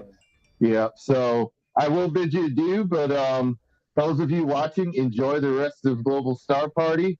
Remember to keep looking up. I don't care if you've sold your photos. I don't care if you make money. I don't care if you're new to this and you haven't seen the Milky Way before. Keep looking up and keep making yourself a reminder. When it's clear outside, go outside and look up. And if you take the opportunity to go somewhere darker and get connected with this universe of ours, I think that'll help you so that you don't feel So alone, you Yep. feel like you're a part of something. You're a part of the That's right. universe. So You're part of so you can everything, meditate all and of us. reflect. Yep. Yes. So That's right. all right, Scott, Ron, and Okay. everyone else, have a great rest of the Global Star Party. All right. Good luck with your bowling. Take care. Thanks. I'll need it. Okay. Okay. All right. So that's great. Our next speaker is David Schumann. David has been on our programs before, and as soon as I saw his face, I instantly recognized him. He is with the Royal Astronomical Society of Canada, the Montreal Center, the same place where David Levy comes from, and Kareem Jafar comes from as well, who's often been on our programs. He has a background in graphic design, but he blends his skills to do things like produce this video that you're about to see. He loves astronomy, space, rocket launches. He's fascinated by NASA and has made many trips to see big observatories and has been to see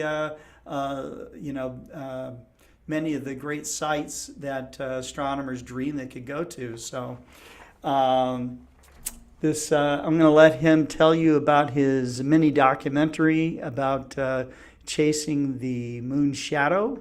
But David, thank you for coming on to Global Star Party. Hey, thank you for having me and hosting. So when myself, Paul Simard, and Alex Stefanescu, two members, executive members as well from our center, decided to check out the solar eclipse back in 2017 in South Carolina. And little did I know at the time, I wasn't planning to create a documentary story out of it. I just wanted to witness the eclipse, try to photograph it, and everybody says, don't photograph it, just enjoy it. The next time you go, you can photograph it. Now forget that. I went and photographed it and even used a counterweight with another Sony camera that I had to actually film video, and that camera became the counterweight on my little Ioptron tracker. Perfect. Uh-huh. So it all worked out, and I was so happy to share the high-res images. So I decided to, with my friends, make a little story out of it, and using a lot of images and after the fact interviews, candid interviews that were done in sequester with a couple of friends. We put together this documentary, and if you want to go ahead and present it, I'll mute. Yeah. Okay, all right. So this is about a 20-minute video. Who are the friends that are in your video? Yeah, well, Paul Simard, former past president, and he longtime friend. We went to Palomar, actually, and what a gorgeous observatory that is, a classic white dome. And Alex Stefanescu is a longtime executive member, and he takes care of our observatory, actually, the observatory. And on a lark, we decided to travel to South Carolina. We flew down and experience the eclipse together, and you'll see it almost didn't work out, but I'll let the doc speak for itself. Okay, all right, that's great. All right, so let's make this happen. Here we go.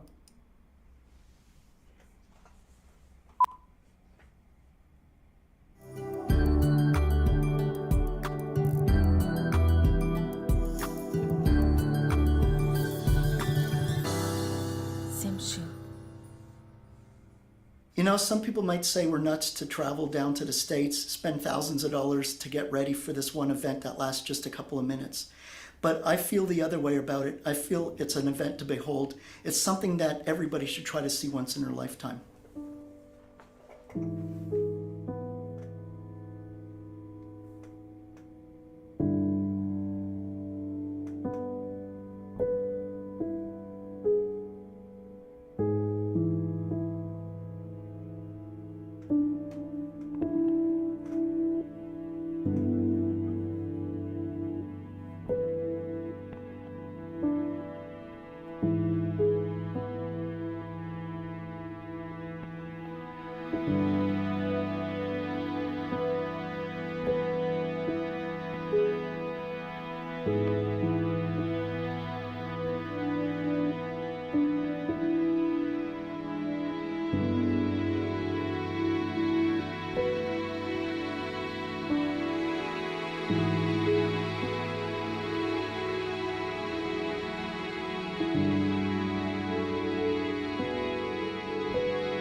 I've always been fascinated with astronomy as a kid. I grew up in the space age in 1968, and I was always fascinated with the Apollo moon landings. My father used to bring me home some 8mm films, and I was just completely excited about the whole thing.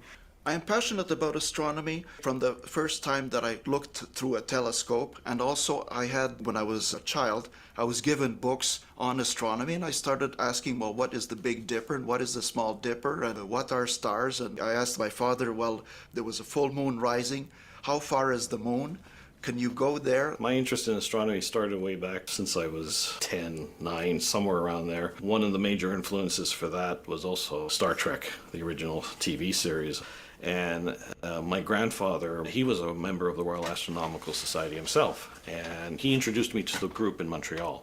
I was always fascinated as a youngster about the 1979 eclipse. When I was in elementary school, they told us it would be the first total solar eclipse in a long time, and that it would be interesting to view this. But our school kind of all huddled us inside the gymnasium, closed all the windows so that we wouldn't accidentally go blind. We never got to experience anything, and I think it was actually overcast that day in any case. But I always remembered, now's the time, because the next time you'll be 49 years old in 2017 when there'll be another eclipse of this kind in North America. And in 1973, there was a total eclipse of the sun, which crossed over Nova Scotia, the totality band. But me being in Montreal and being a student, I could not afford to go by myself to Nova Scotia, after which I never had a chance to see an eclipse of the sun of any kind until came the one of 2017. I've been friends with Paul for quite a while through the club. I met him, and Alex has been a board member, and he's befriended us. And Paul and I were already planning to go to South Carolina to witness the eclipse. Why South Carolina? Because it's easy to get there by plane, and it doesn't take long if you want to change your vacation plans. In the first instance, what I had planned to do is to go with another club, Société d'Astronomie du Planétarium de Montréal, and they were going to go out west in the western United States, where there was the highest probability of having good weather. But one thing led to another. I was a bit of a procrastinator, and I didn't get on board that particular trip. Now, at the RASC, I found out that Paul and David were going, and I asked them if they would care if I joined the trip, which I did. Planning for the eclipse itself started way back. I'd say probably a year before, somewhere near the end of the year before 2016. Fall of 2016 or something like that.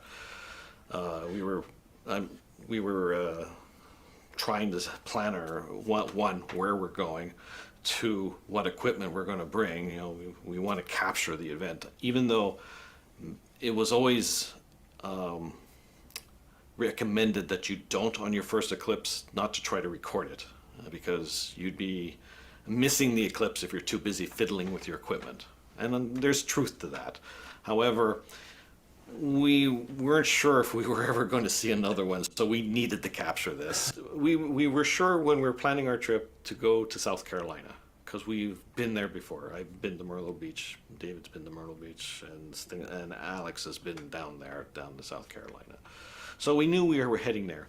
A lot of the suggestions were to go out west, but that's far. We were sure we wanted to go South Carolina, so we focused on South Carolina. The only thing we needed to know was where it was crossing, where it was going across South Carolina, and to see where we can set up. And that turned out to be not so easy. In the end, I went further south and I found a place called the Isle of Palms. It runs along the shoreline just outside Charleston. And there is one problem with each and every eclipse, is the weather. It would be foolish to go specifically for an eclipse, spend many thousands of dollars, arrive there, clouds move in, you don't see the eclipse, and then coming back to Montreal 3 days later with a much lighter wallet and disappointed. So the eclipse viewing has to be combined with another activity. Well, my intention for the eclipse was to actually take very high resolution still images and then use them in a time lapse for video. And my friend Paul ended up taking a wide shot with the fisheye lens that I had lent him. And my friend Alex also had a similar setup to myself where he would take still images every few minutes to take the partial phases, the actual eclipse itself of totality, the diamond ring effect, and then the final parts of the partial phases.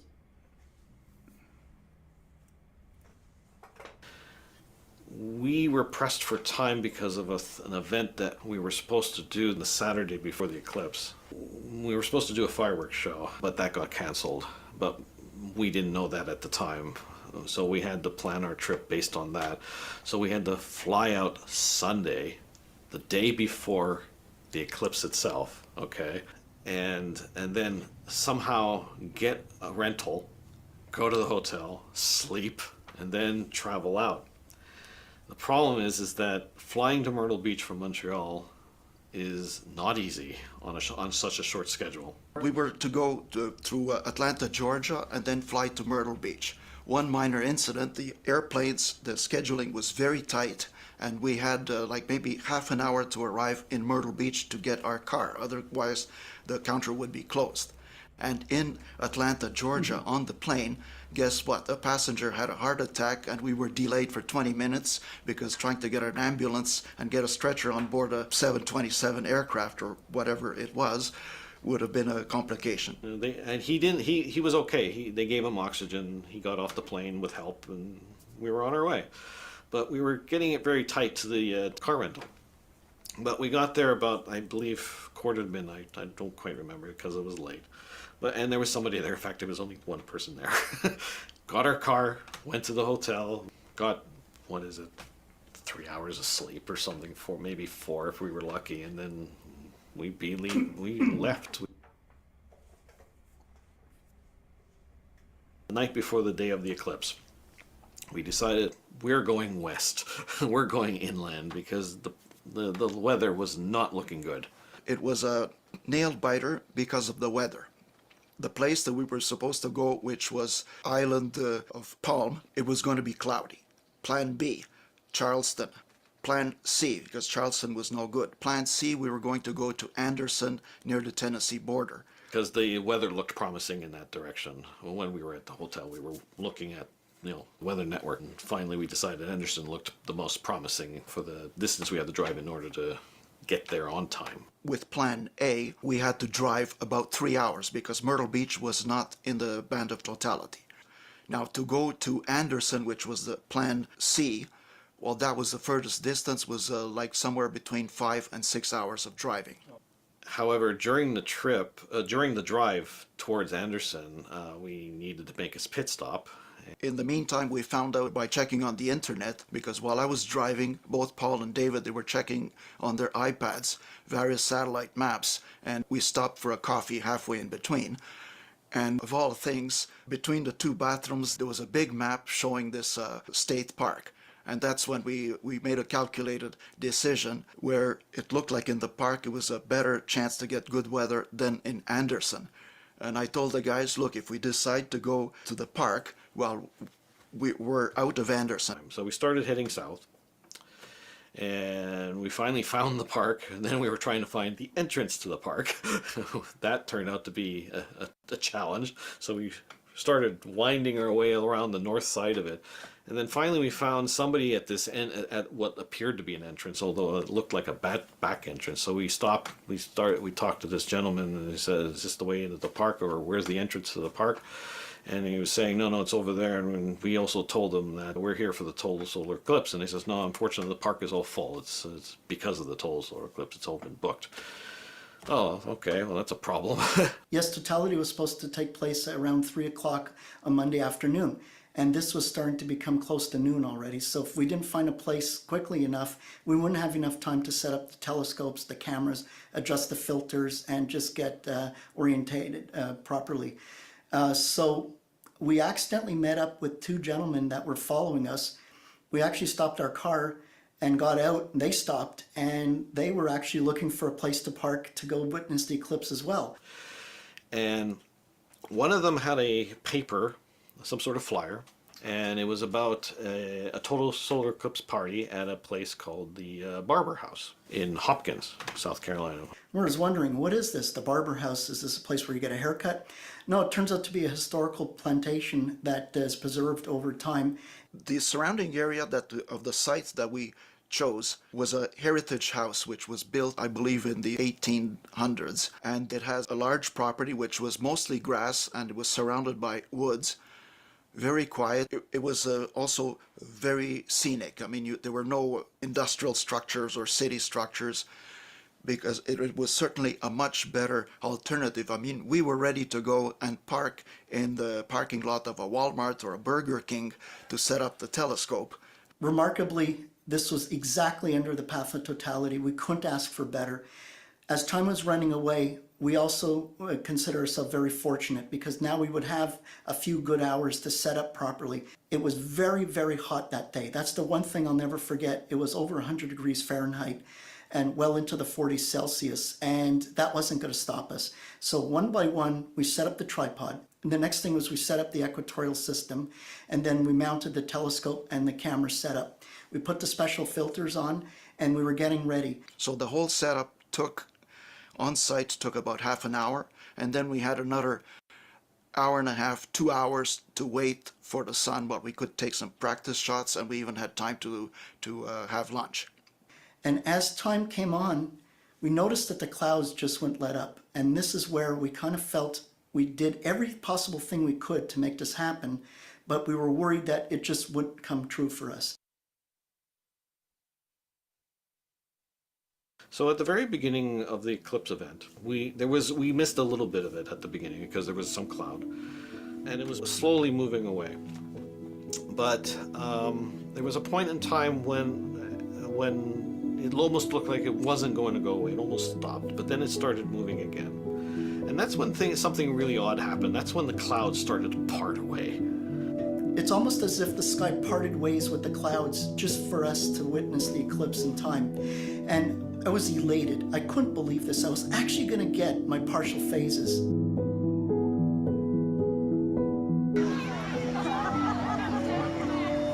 I want to see you put plane fly by.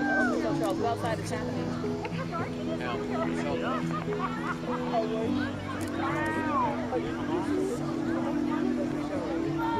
I want to see a plane and something on Earth. Oh my god.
Beginning the partial phase, I knew what to expect. Now, when it started to get exciting is when we started to get Bailey's beads, and it was like real wow. I mean, to look at the sky, because at that time you remove the solar filters, and it is safe to look at the sun with your bare eyes or through the telescope.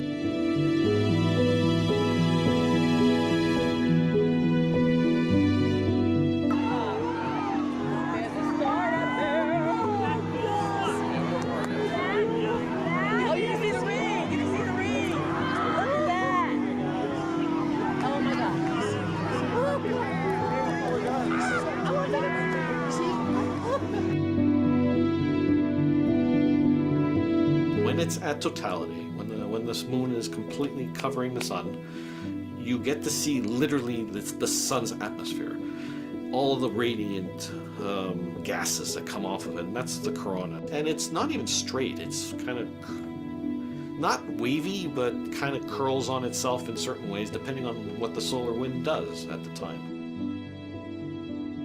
One thing that surprised me the most was that during the actual phase of totality, it wasn't as dark as I expected. Yes, we did see Vega, and yes, we did see some stars, but I never quite got to see the night sky as dark as you thought it would be. It was kind of a deep navy blue. And when I did look up during my filming, I was able to take pictures with the remote trigger, but I actually stared up as I was taking those pictures so that I actually experienced it for myself. It was beyond, almost to tears. It was beyond emotion. It was something that I'll never forget.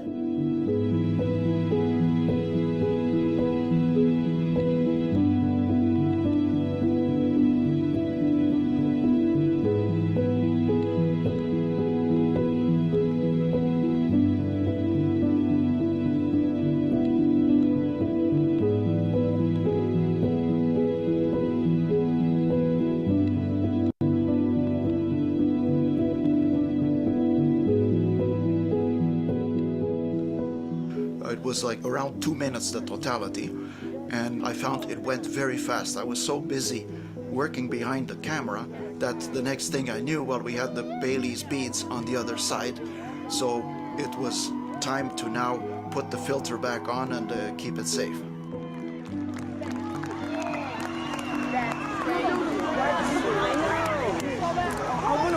Oh, man. Oh, wow.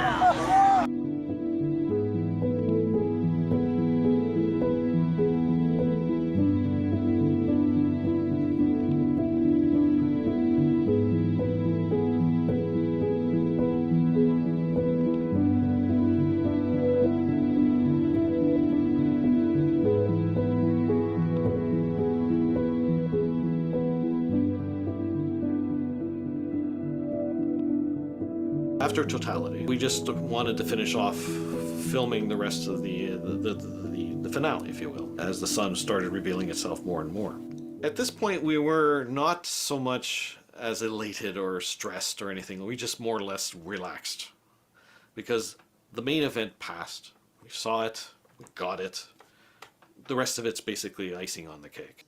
While the partial phases were ending, it was a wrap for us. We actually finished everything we had to film, and I was actually starting to get anxious to get back to the hotel, see the filming and the footage of this, to actually take a look at the pictures. What I finally found during totality was a sense of elation, a sense that, yes, I actually completed this. I got to see this, and it felt like a deep satisfaction of completeness, that I've been waiting for this event for many, many years. I was definitely elated to actually get to see the eclipse. Like once totality was over, we won the eclipse. And in fact, on my Facebook, I put a photograph of the eclipse and I said, victory.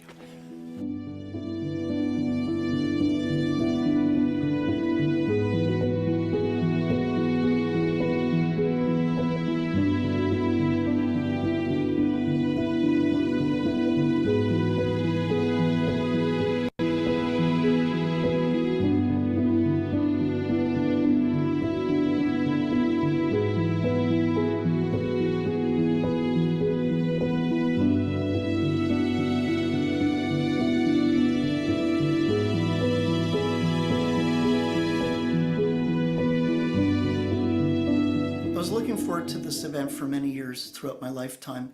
It was always in the back of my mind because, 2017, that's only 7 years from now. Oh, it's only 5 years from now. Well, guess what? The time was now. And when I finally witnessed the event, I felt like I said to myself, I finally got to see this eclipse. I finally did this thing. It's one of my bucket list items. And the only problem with witnessing a total solar eclipse is, at least for me as an amateur astronomer, I want more.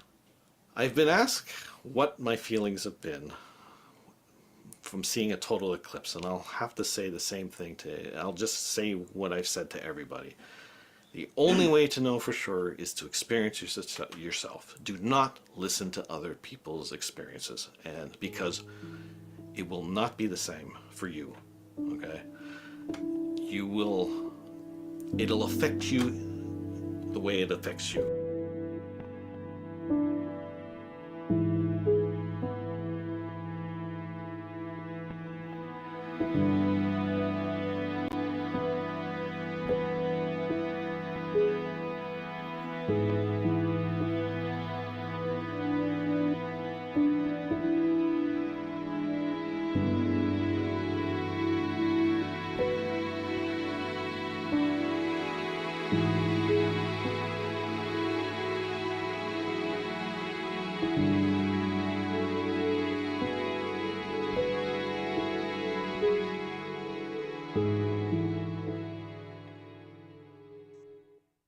Well, David, I wanted to be the first one to say how much I enjoyed that. That was absolutely wonderful with a capital W and a capital L. Thank you. And I want to say Yeah. something about the society of which you are.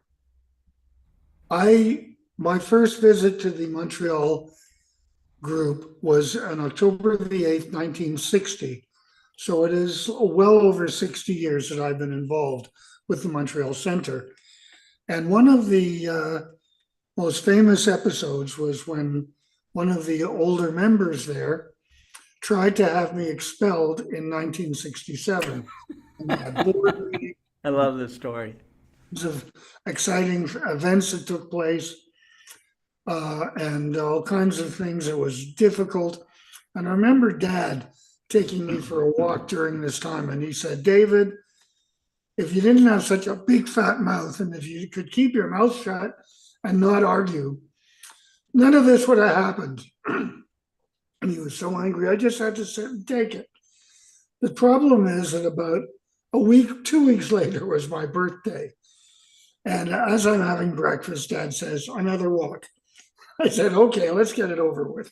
And he doesn't say, he's not saying anything. And we go outside and we turn the corner and start walking up the street together. And he said, David, it's your birthday. I was wrong. And I said, no, you weren't wrong, Dad. And he said, you were provoked and what you did was the right thing. And I was wrong. And I said, no, you weren't wrong. I do have a big mouth and I don't think before I talk. And you're absolutely correct. And I think I need to do a little bit of growing up. And Dad looked at me, held my shoulders, and he said, I think you've just done some. And it was an amazing story, made even more amazing with about 10 years later, when the person who was behind the whole thing and I got to be much better friends than we ever were at the beginning. And she was still active during Shoemaker Levy 9 and was writing to me quite often at that time. And it was turned out to be a very happy incident. It is my deep honor that I am a member of the Royal Astronomical Society of Canada's Montreal Center, and I hope I'll be a member of it for another 60 years. Anyway, David, that was a wonderful, wonderful presentation. Yeah. Wonderful to watch it. And now I know Scotty's wanting to take it away, so it's all yours, Scott.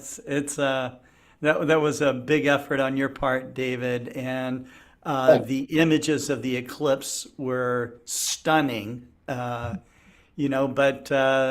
as the people in the video point out, no video, no picture, nothing can replace actually seeing it. And I think that your friend was right. Don't listen too much about the experiences of others and just go, okay, well, I now understand what that experience is like, because when you see a total eclipse, it touches something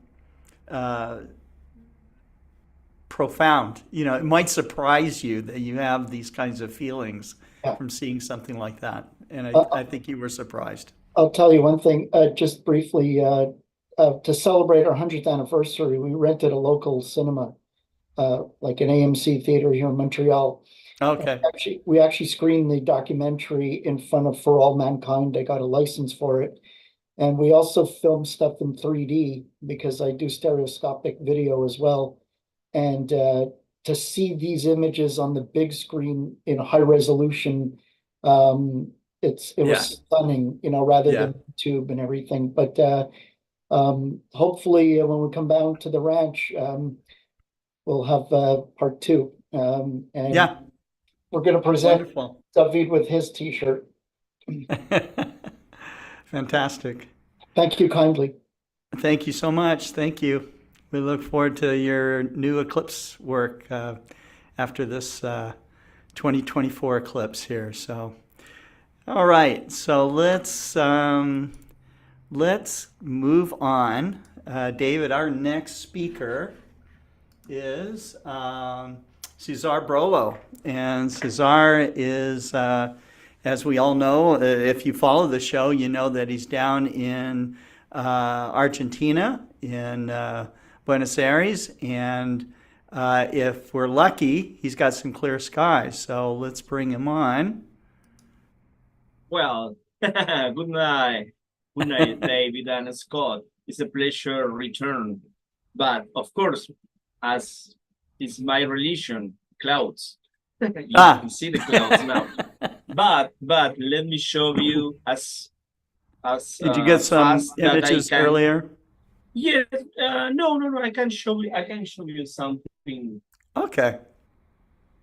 Something live. Let me share the screen. Okay.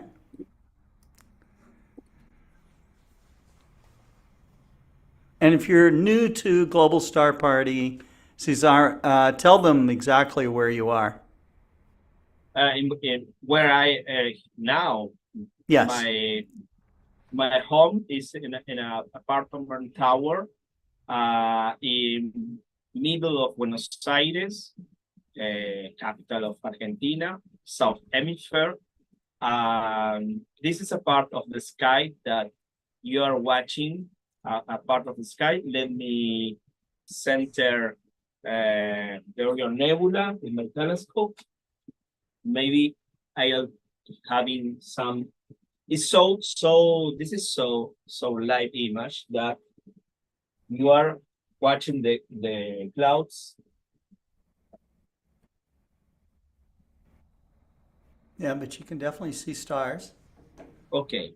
First of all, we can try with Orion Nebula. Sorry, the rainbow effect is because it's so near to the light apartments that the refraction over the objective.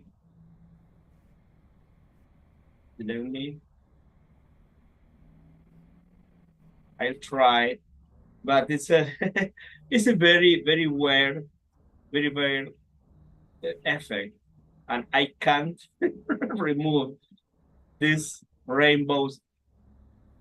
Oh my God! This is a lamp very near, because this is the problem. Is the Orion Nebula is between. Well, we're seeing the elements of the lamp. Maybe okay. Yes. There you go. Sorry. It's horrible. It's pretty.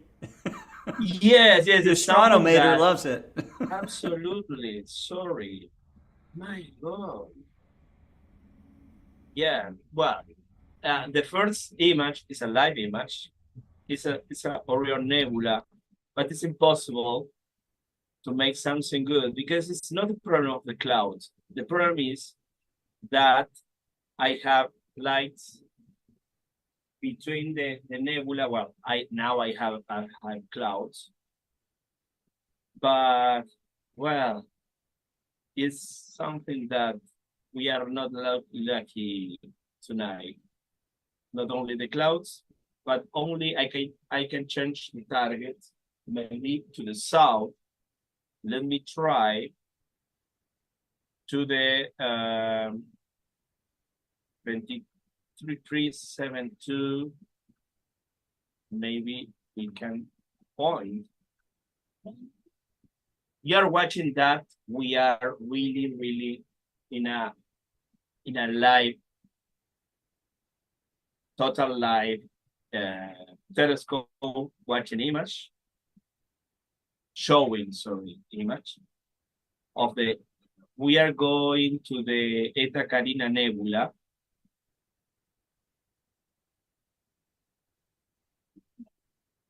Maybe this part of the sky have less clouds.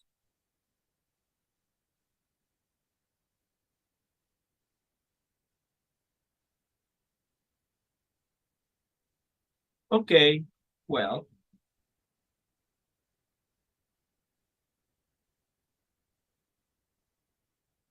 Okay.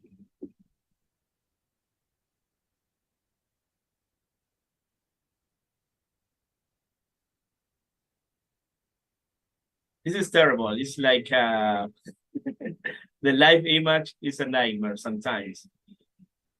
Okay, no, it's impossible. It's, well, we can try stars of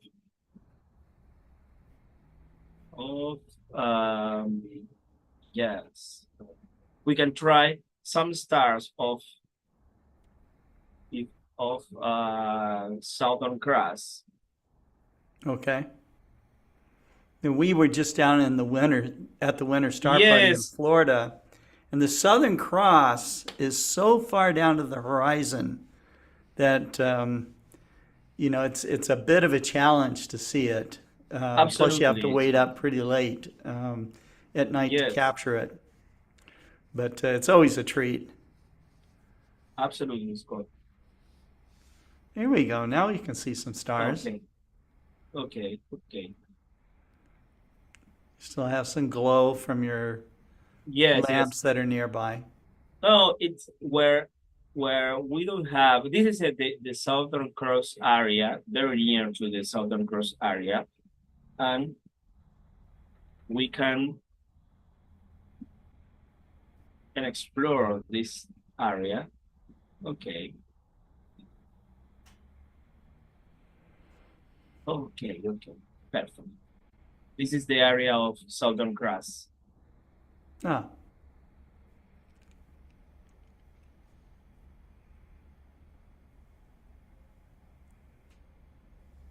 I am making short 4 seconds exposition.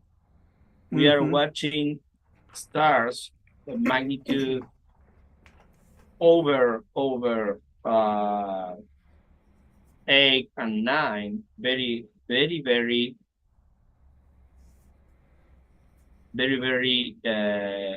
here is, for example, let me show you.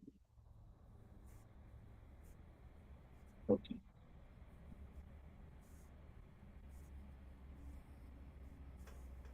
To have an idea, this star is Arcturus. Okay. Arcturus. Okay. Arcturus is the brightest star of the Southern Cross. We are going to point. Okay.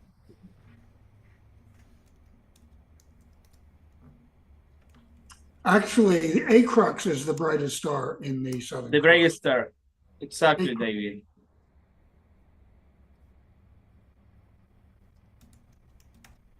I like the picture anyway. It's a good attempt. If something changed, it's because, for example, now it's passing a cloud. But I see. Yes, this is live astronomy. Sorry. But astrophotographers can shoot even when there are partially clouds, because there's moments where there's no clouds, and you can take Yes, those frames and stack them one on top of the other. You just have to be absolutely, patient. totally. Here I changed the to see a more live image. I changed the time of exposure. So this is the bright star Acrux, is that right? Yes, yes. Okay. The bright. So this star is 323 light years away, and it has a magnitude of almost one. It's 0.77 magnitude. Pretty bright star. Yes, absolutely.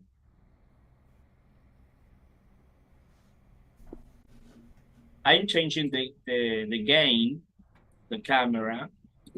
Mm-hmm. This is the And 13th brightest star in the sky.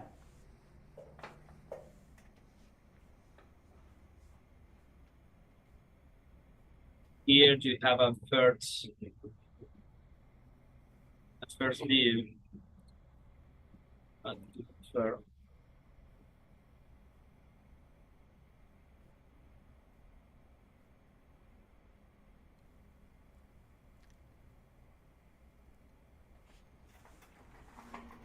I'm going to show you another part of the across of the cross, Southern Cross.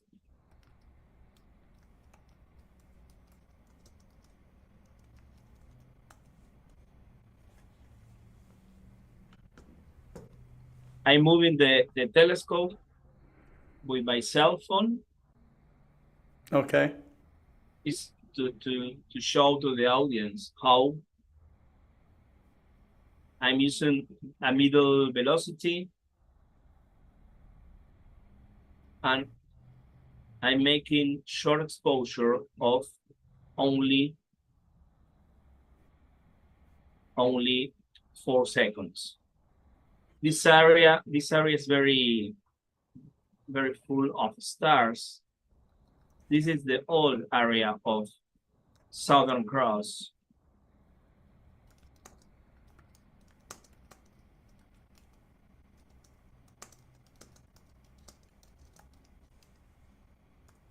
And we are flying by the Southern Cross part of the sky.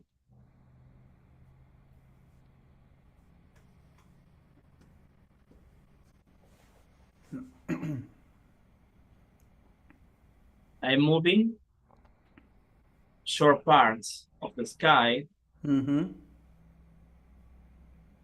where we can find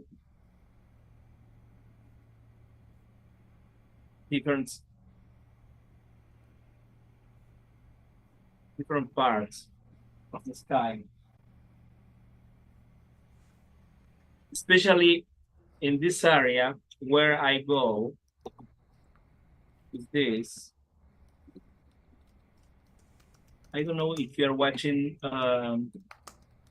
Let me.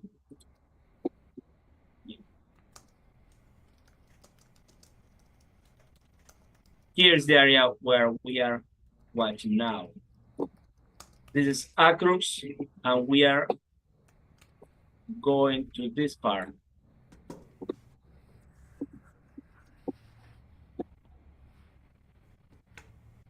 I return to the camera telescope.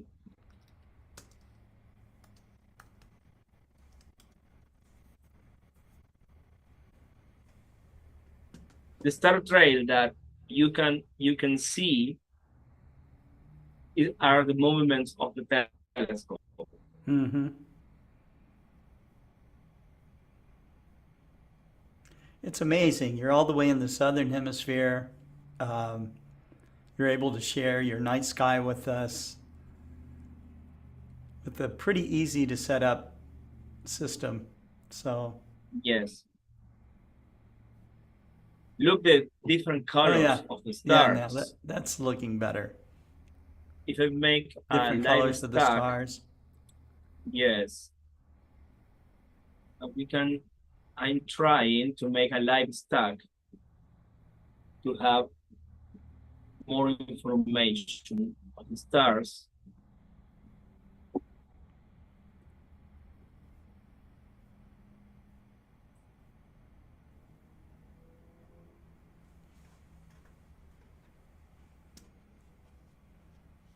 If I'm lucky in this moment, don't pass passing more clouds in this area, you can see in live stacking how you can see more and more stars.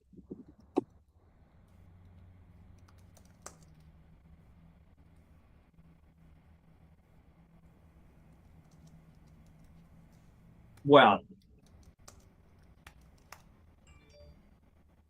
maybe I can say some introduction of the equipment for this year is similar to the last year, talking about equipment, Scott. Okay. But for this year, the idea is make more and more live image. Yeah. Here the people can see the telescope, the mount.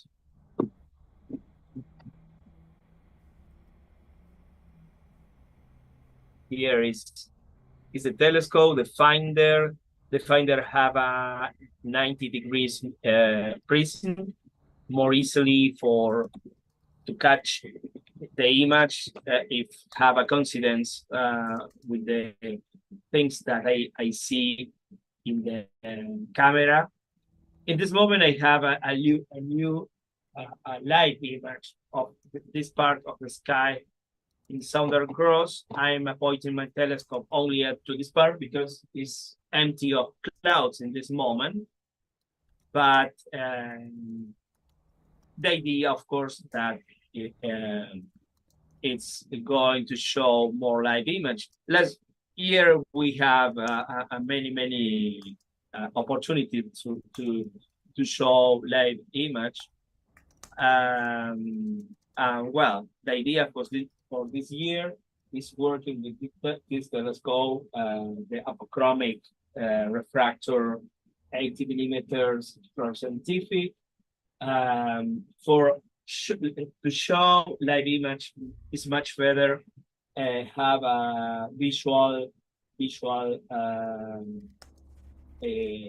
finder to be sure that I have the object that I was where my idea is to show in live. It's very helping.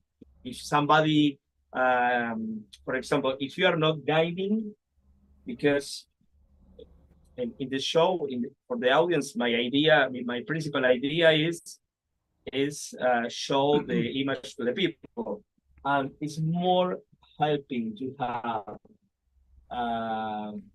instead the guided scope is much better a visual finder, because I can center in if I have some problem, the object that I need to show to the people.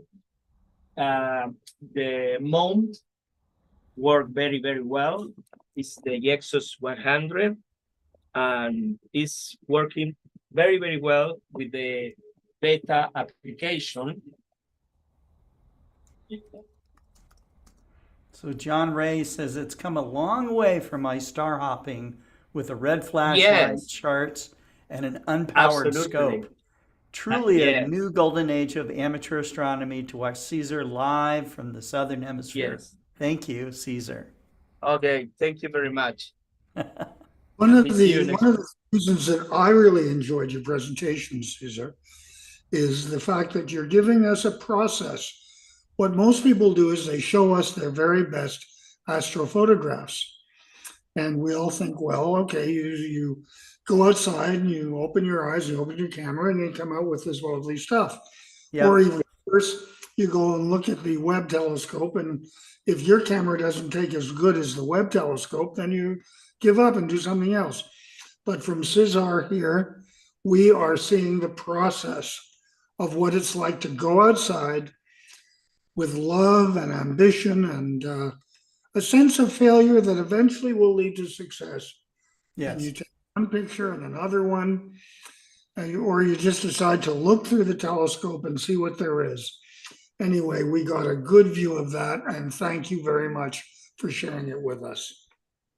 Thank you, Thank Cesar. you. Thank you, David and Scott. Really, it's an honor share with you, with the audience, very much. Tonight was not successful, but maybe next week we are having more likely. And I prepare image for in the week, something that I couldn't make this week. No problem. Excellent. Good night. Cesar, thank you so much. You're welcome. Thank you. Okay. All right. We are going to move to our next speaker. We have Marcelo Souza from Brazil. And let's see.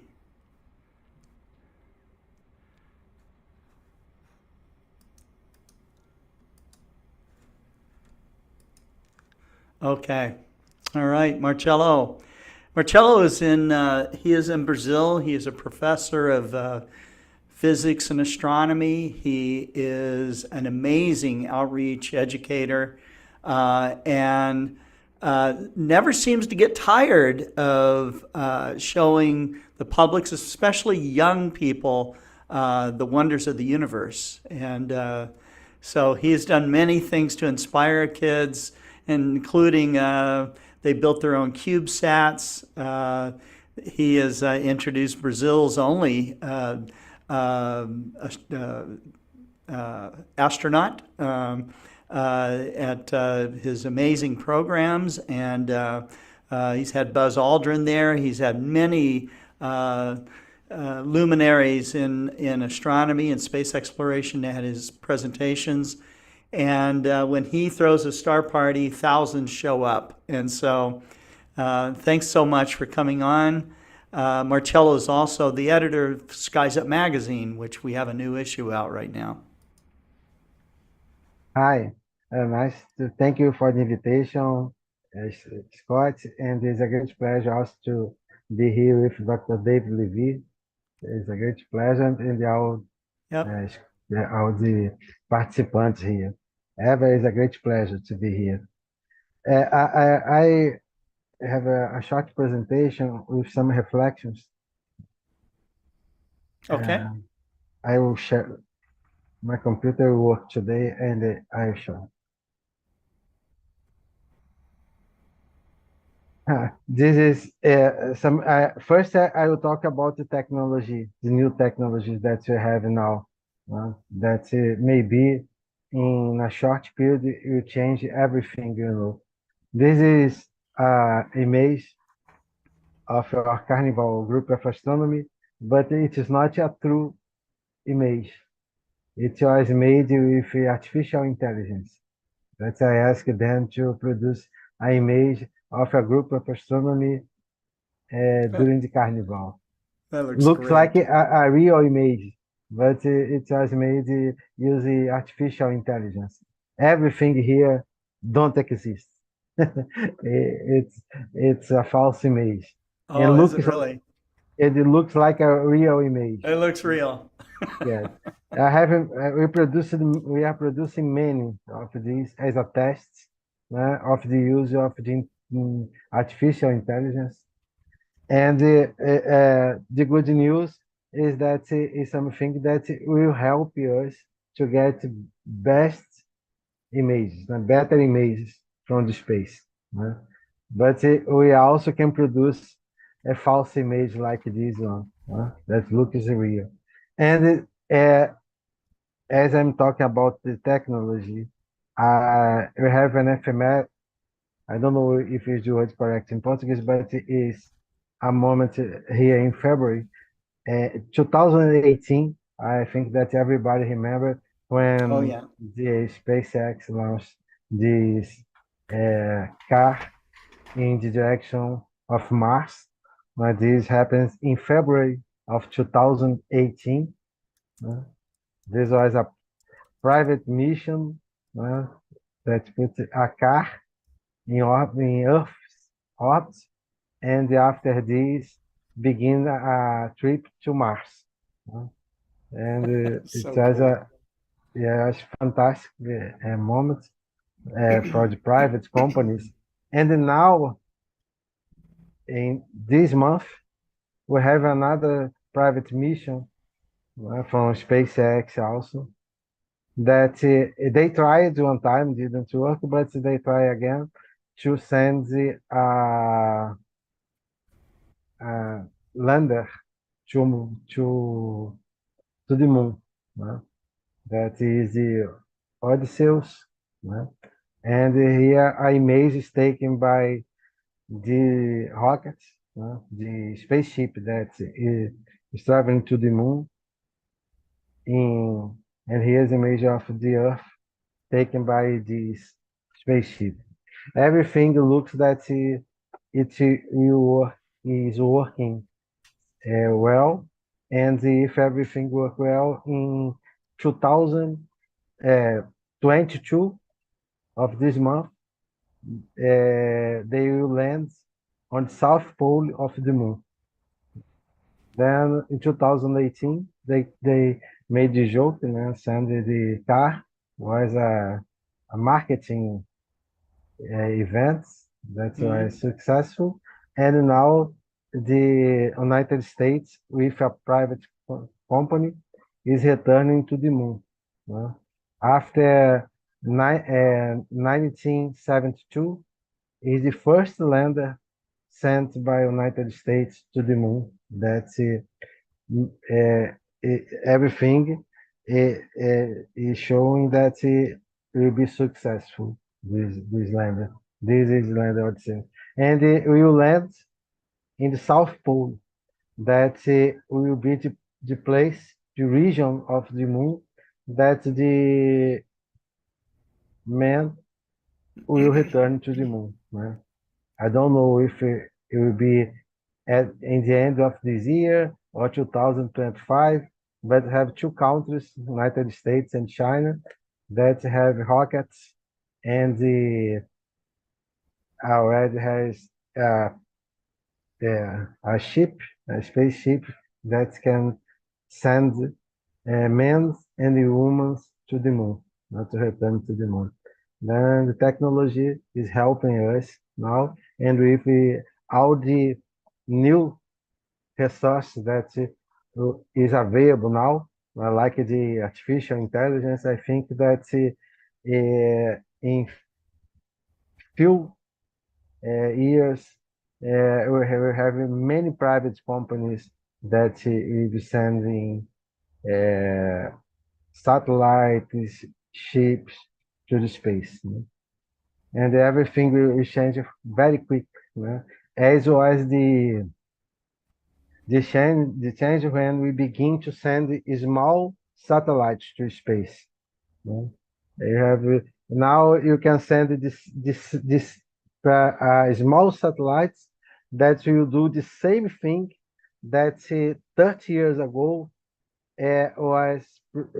was possible with a big satellite. Now you have a small satellite that do the same thing. And this is something that you need to think about, because with a lot of satellites in orbit, you have problems. You need to have rules about the quantity of satellites, the orbits. This will be a challenge for the new generations.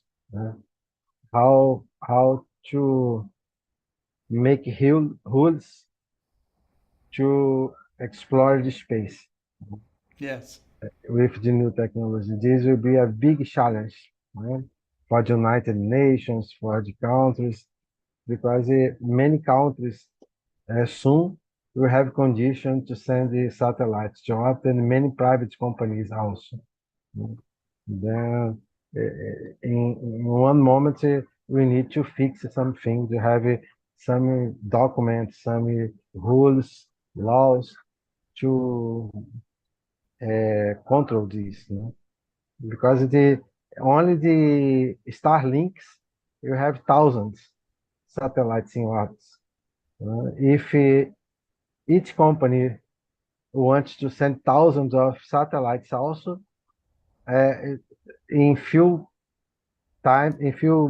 years, we don't have a space for more satellites. You have problems to send satellites because they can collide, and then it is something that is a future profession maybe. The space rights, or something like this.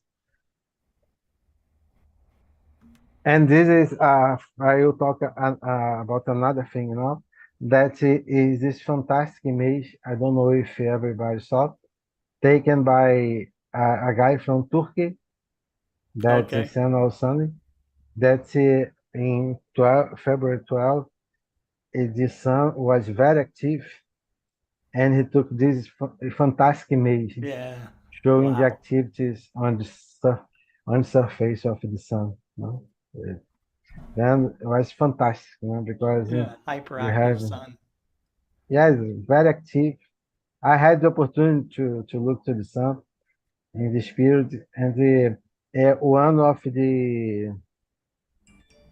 uh, of these regions was possible to see with naked eye, with the glasses, was possible to see. It was very big one. And so the sun is very active. I don't know what will happen because it is very active. Yes. And Yeah, and it's making some beautiful aurora as well. and it sends a lot of particles in direction of the Earth. And I don't know if a few months ago we have a big explosion that wasn't in direction of the Earth, but they found two planets. And you need to take care, because if you have a Carrington event nowadays, probably we have problems with the satellites, with the communications here on the Earth. And now I will show some activities that we developed in this period. This is a special place that we are planning to have a dark sky place there. It's a very special protected region, a forest. Here is a journalist that was with us here in the visit. And what I would like to show is this. Here, I don't know if you can see baby turtles here.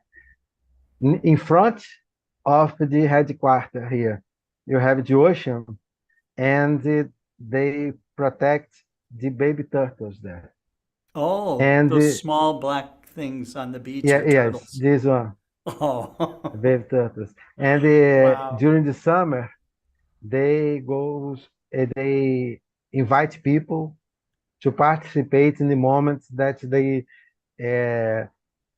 bring the baby turtles for near the ocean and let they go. I see. Here is the moment. We have a lot of kids here participating. And what is relation with the baby turtles and astronomy? This is something that is fantastic for us here, because in Brazil we have a law that protects the baby turtles from artificial lights. Then near the region of you have baby turtles, you have to take care about the artificial lights there. And this involves part of the coast of Brazil. Then it's prohibited to have lights in the direction of the Yes. sand of the beach.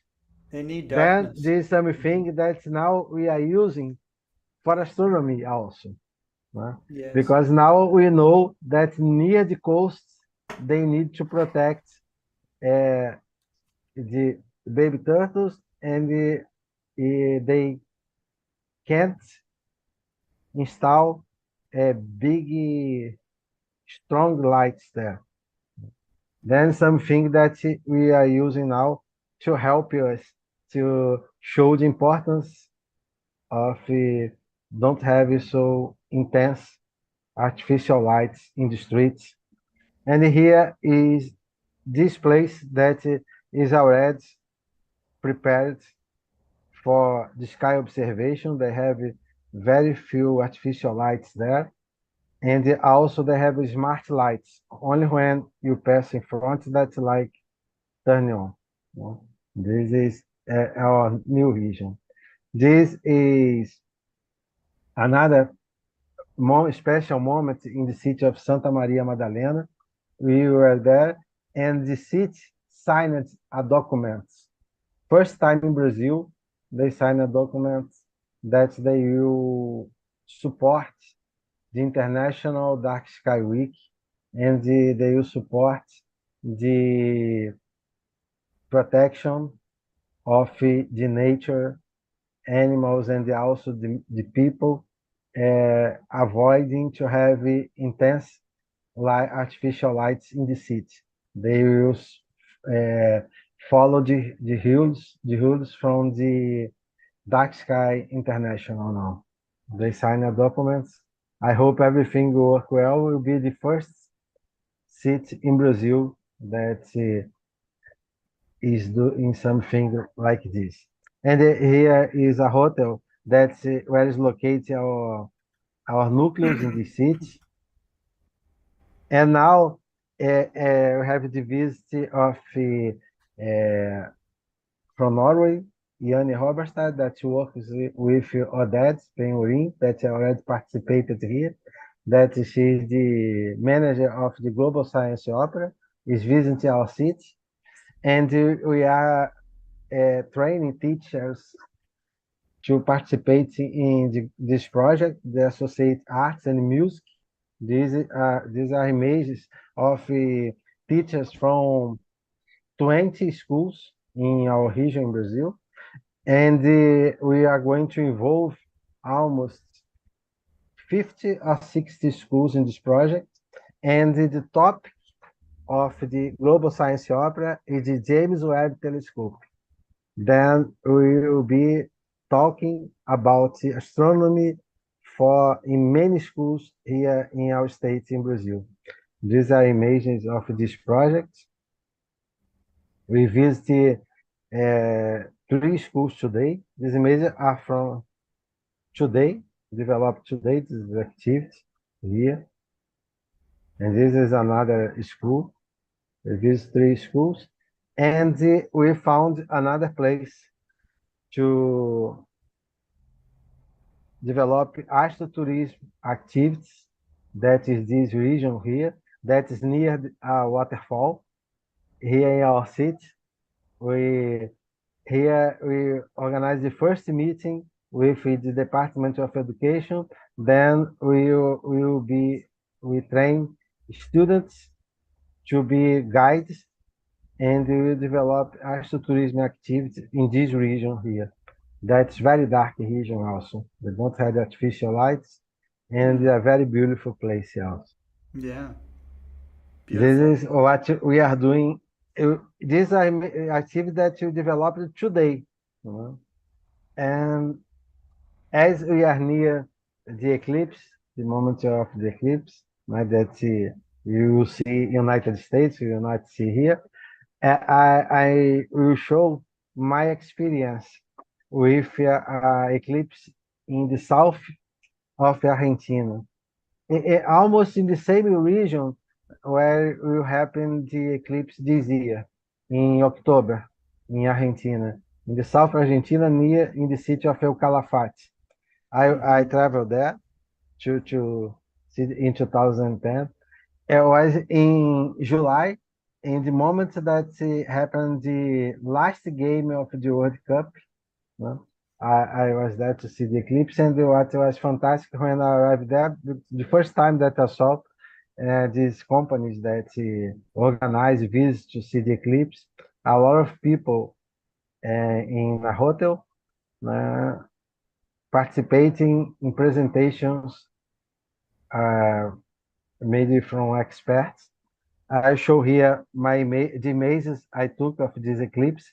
I arrived there. I was with a camera, a small camera, and the beginning of the eclipse wasn't possible for me to because the sun, the camera didn't allow me to have image of the sun. Then I decided to not register the eclipse. When the eclipse began, I tried again and it worked, but I wasn't with the tripod more, and I made all the video with my hands on, without the tripod, and these are the images.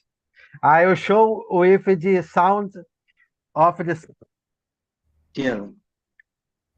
the sounds.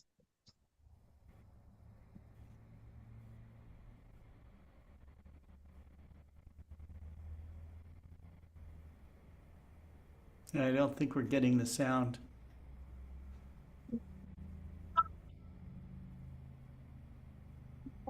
Here was the presentations that happened in a hotel. Here is the place where I was. It was very cold. It was -5 degrees, and I felt like something like -10, -15. It was very cold. And as the eclipse happened at the end of the afternoon, it was necessary to travel to a mountain because in front of us we have the Andes mountain, and it was not possible to see the eclipse at the end of the afternoon. I will show now in this place. We traveled to the top of a mountain, 1,000 meters, and from there we saw the eclipse near the Andes mountain. This is why the place, the hotel, in front of a lake, and in front of us you have the Andes mountain here. You can see here the Andes mountain. Oh, yeah. And you have here the Andes mountain. And you had to go to this mountain. And you stay there in front of the direction of the sun. And then you begin the eclipse, but I will show in the middle of the eclipse. Here is the eclipse, the eclipse of the sun. It's near the mountain, but it was almost 2 minutes and 30 seconds, something like this, the duration of the eclipse here. And I have the ring of diamonds at the end. You see here. Oh, that's cool. It was a special moment for me. You see, in a few minutes, we are going to see the ring with a diamond. That is the moment that you finish the eclipse. It's shaking because my hand was shaking. It was very cold. Too excited. Now I think that's now that you have the diamonds here. It's a very special moment. Oh, Diamond. wow. You just got it. Look at that. Look at it light up the clouds behind. That's beautiful. That is beautiful. And here with everybody to don't look to the eclipse with the naked eye. Everybody that was with us, only me and my wife that used the glass. Everybody was looking without glass. And you see here the city of El Calafate with the lights, all the lights turned on. Yes. Then this was a very special moment for me. because and at the Andes mountain, if we weren't in the mountain, we couldn't see the eclipse, the sun, because we are 1,000 meters high here.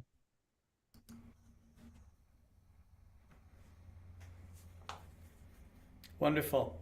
It was very cold, very cold. You know. And now we are organizing our international meeting. It will happen in April 25, 27. This we are going to celebrate the 150 years of one of the who began with astronomy here in our region. He published articles in the Journal of the Astronomy Society of France, in the beginning of the 20th century. And we found his publications there. And he was the last person in the world to report the observation of the Halley comet by naked eye. And this will be our event. Everybody is invited to be with us here. It will be a pleasure to receive all of you here.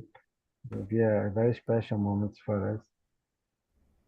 And this is this fantastic magazine that is the last edition of Skies Up that I already read 2 times because the articles are fantastic. You know? They have the articles from many different countries with different experience. Then for me is one of the best edition with many different articles from different experience. Yes, it is a global astronomy magazine, and it's free. And so I just put in a link for the IMAA event on Thank Facebook, you. and then the Skies Up magazine link, and you can even see past issues if you'd like. Thank you very much, Scott. Yeah, thank you for putting it together. Thank you very Thank much, you. Dr. David Levy. Thank you. And nice to meet all of you. For me, ever is a great pleasure to be here. Thank you Yeah, very much. well, it's an honor to have you here too. So that's great. All right, Marcello, thank you so much. You have a good night. What time is it there now? Oh, it is 13 to midnight. Okay. It's almost midnight here. Time to go to sleep. Yes. Today I'm very tired, but ever is a great pleasure to be here. Okay. All right. Thank you. Okay. All right. Our next speaker will be Robert Reeves. He is someone that we always really enjoy because of his knowledge of the moon. David, how would you rate Robert as far as his? I mean, I think he's like one of the best experts on the lunar terrain of anybody I've met. But you have more experience than I do. What do you think of Robert's images and knowledge of the lunar terrain? I've known Robert for some time now, and I'm so impressed with the energy that he brings, the knowledge that he brings about the moon. I think it's something when you look up at the sky and you see the moon, like tonight, right this minute, and you go out and you see the gibbous moon in the sky. You need a telescope? You don't need a telescope. You need anything? You don't need anything. How much does it cost to look at the moon? Nothing. It's also romantic if you're going out and you just have someone to enjoy it with, a friend of yours or a lover, to just go out and enjoy the moon. It's free and it's wonderful. It lasts a lifetime. And Robert, I think more than anyone else, can explain it to us and do it extremely well. It's my honor to introduce Robert Reeves. Well, thank you very much, David. I wish I had 1/10 the linguistic and poetic ability that you do, so I could expand on my relating the moon to people. I can tell them the science, but getting the emotion through just through prose and poetry, that's something that I lack. That like I said, I wish I had 1/10 of your ability in that, and I think it would double my the ability of my ability to impact people about the moon. Science only goes so far, enthusiasm only goes so far, but the moon is very much something attached to the human heart as well. So, I mean, more. There's so much prose and poetry is moon related throughout history. But tonight, our theme is reflections. So I'll trying to reflect back upon moments in lunar history and in my history that not only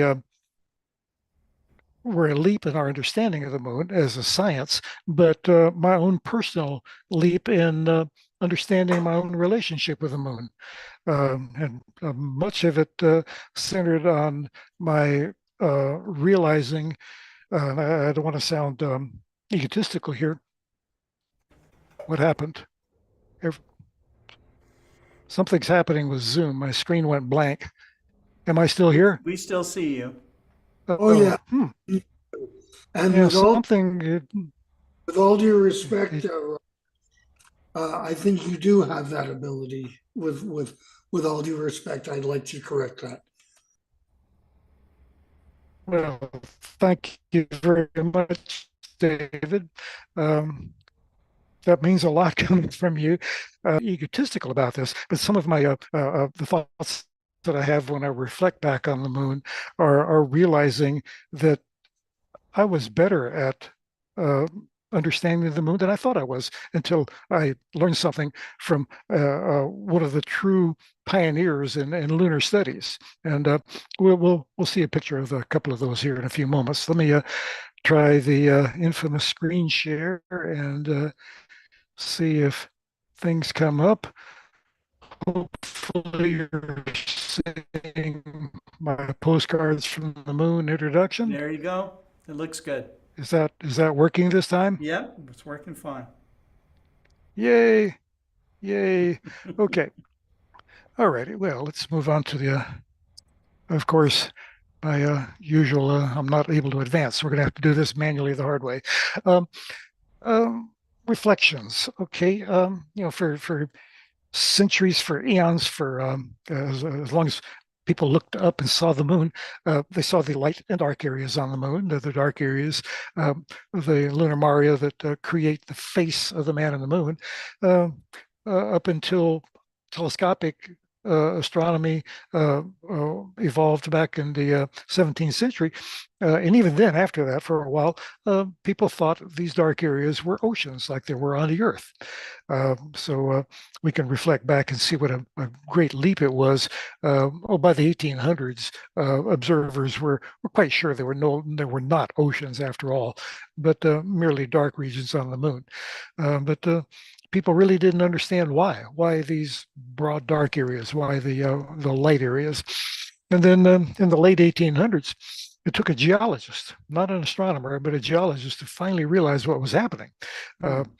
That's this guy, Carl Grove Gilbert, this rather crusty looking fellow who is just as comfortable hopping on a horse and riding out west as he was residing in Washington, D.C. I see him as a century earlier version of Gene Shoemaker. This fellow studied meteor crater. But back then, it was thought to be a volcanic maar, a crater created by a steam explosion, volcanic steam explosion. And he incorrectly diagnosed the nature of a meteor crater as being created by volcanism, but he also was fascinated with the craters on the moon. And he observed the moon through the Naval Observatory refractor, the same one that Asaph Hall used to discover the moons of Mars. And he observed the moon for 3 weeks and came to the conclusion that Well, where's my slide? Something is out of order here. Okay, came to the conclusion that Mare Imbrium, which the round Mare, the upper left-hand side of the moon that we interpret as the man in the moon's left eye, was created by a gigantic explosion. It was this region on the moon is circular. It looked like a crater, but his definitive proofs in his mind were looking beyond Mare Imbrium, down toward the middle of the moon. And in this picture, which is actually a merge of two lunar orbiter photographs, not my own, I'm sad to say, we see these vertical streaks, these gouges ripped across the face of the moon. They intersect crater rims. They tumble across the highlands. These were created by mountain-sized blocks of material flung outward from the creation of the Imbrium Basin by the gigantic explosion. He correctly interpreted these streaks, which are still to this day called the Imbrium sculpture, as the results of a gigantic explosion that created Mare Imbrium. So back in the late 1800s, this was a significant jump in understanding of the moon. Unfortunately, Gilbert's conclusions were in an in-house paper that remained buried in the government archives for over 50 years before people like Gene Shoemaker unearthed them, read them, understood them, and continued the studies and established the crater origin of most features on the moon. So jumping forward a little bit, like I said, Mare Imbrium, round impact origin, and definitely not a watery ocean like it was thought hundreds of years ago. So, oh, that's why I wanted that slide there. Another moment where I reflect is how I didn't trust myself. For decades, I have thought that the Imbrium Basin extended well beyond the boundaries of Mare Imbrium. We see in textbooks how if you see my cursor rolling around, how the boundary of Mare Imbrium seems to form a round crater. We assume that was the boundary of the Imbrium impact, but I have for decades have looked at it and said, that's not right. There's something wrong here. We go up the Apennine Mountains, we go up to the Caucasus Mountains here. They don't intersect the Alps. They extend further north. And the actual rim of the Imbrium Basin is more like what is in the next slide. The Caucasus Mountains continue the arc up to the northern shore of Mare Frigoris. And I finally got enough guts to talk about that openly very recently. And surprised, Don Davis, the same fellow who, along with William Hartmann, proposed the big whack theory of the formation of the moon, where the Earth, proto-Earth, and another planet collided. And that's what created the moon. Well, he said, Robert, you've been right all along. That is how we now define the basins, the basin at the Imbrium Basin. So I've got to learn how to trust myself more. That was kind of a interesting reflective point where, oh my gosh, for decades I've been right and I've been too afraid to admit it or to talk about it. Moving on a little bit. This is my picture of Alphonsus crater, taken from the observatory on top of my garage, which, as we speak, is taking a picture of SH 2-311, a rather lovely nebula in the west of Canis Major. So, but anyway, this crater is kind of special to me. It's another reflective moment because back in 1965, when I was a senior in high school, Ranger 9 impacted in northern Alphonsus crater. It was targeted there specifically to investigate for volcanism. In 1958, the Russian astronomer Nikolai Kozyrev got some spectrograms of the area around Alphonsus that suspiciously looked like there was some sort of volcanic gas in the region, an obscuration of Alphonsus. It hasn't been seen since, it wasn't seen before, but the photographic spectrograms clearly showed something was going on. So Ranger 9 flew off to the moon, and in March of 1965, the technology of being able to convert a live lunar image from a descending spacecraft on the moon was mature enough that they were able to broadcast these live on national television. And the entire American audience rode along with Ranger 9 as it got closer and closer and closer to Alphonsus and finally crashed in and obliterated itself. But I'm very happy to see that this picture of Alphonsus taken by Ranger 9 is very favorable to my own, taken from my backyard. Ranger 9 was a lot closer, but nonetheless, the you got a remarkably areas of similar photograph. volcanism. Yep, the areas of volcanism, though, are quite distinct. You look around the inner rim of Alphonsus, and you'll see these dark spots at 9 o'clock, over around 3 o'clock, down around 5:30. These are volcanic ash deposits that were ejected from volcanic vents.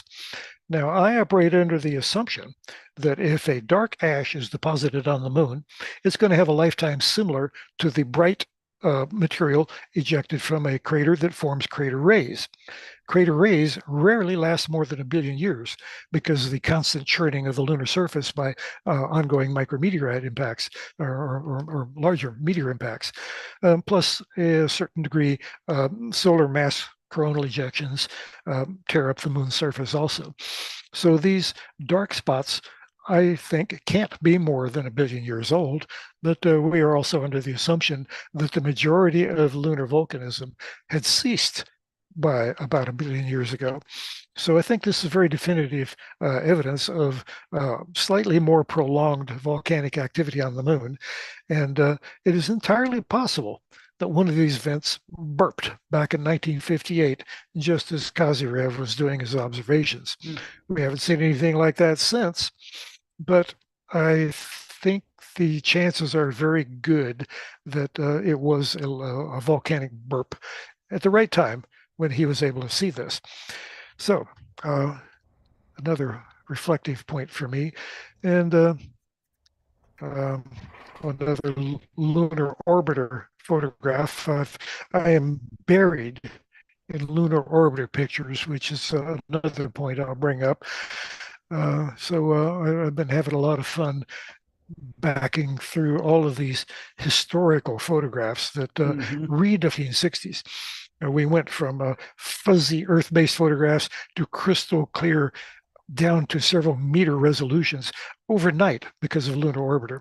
And here is a similar shot to my backyard shot. We still see the volcanic ash deposits. Also a very good portrait of Catena Devi, the crater chain at the upper left, about a 40-kilometer long string of craters that are best described by invoking my friend David's favorite comet, Shoemaker-Levy 9. We remember how it broke up and impacted Jupiter in a sequential string of impacts. Well, this is what creates catena, or crater chains on the moon. And let me untangle a cat out of my earphone cord before something bad happens.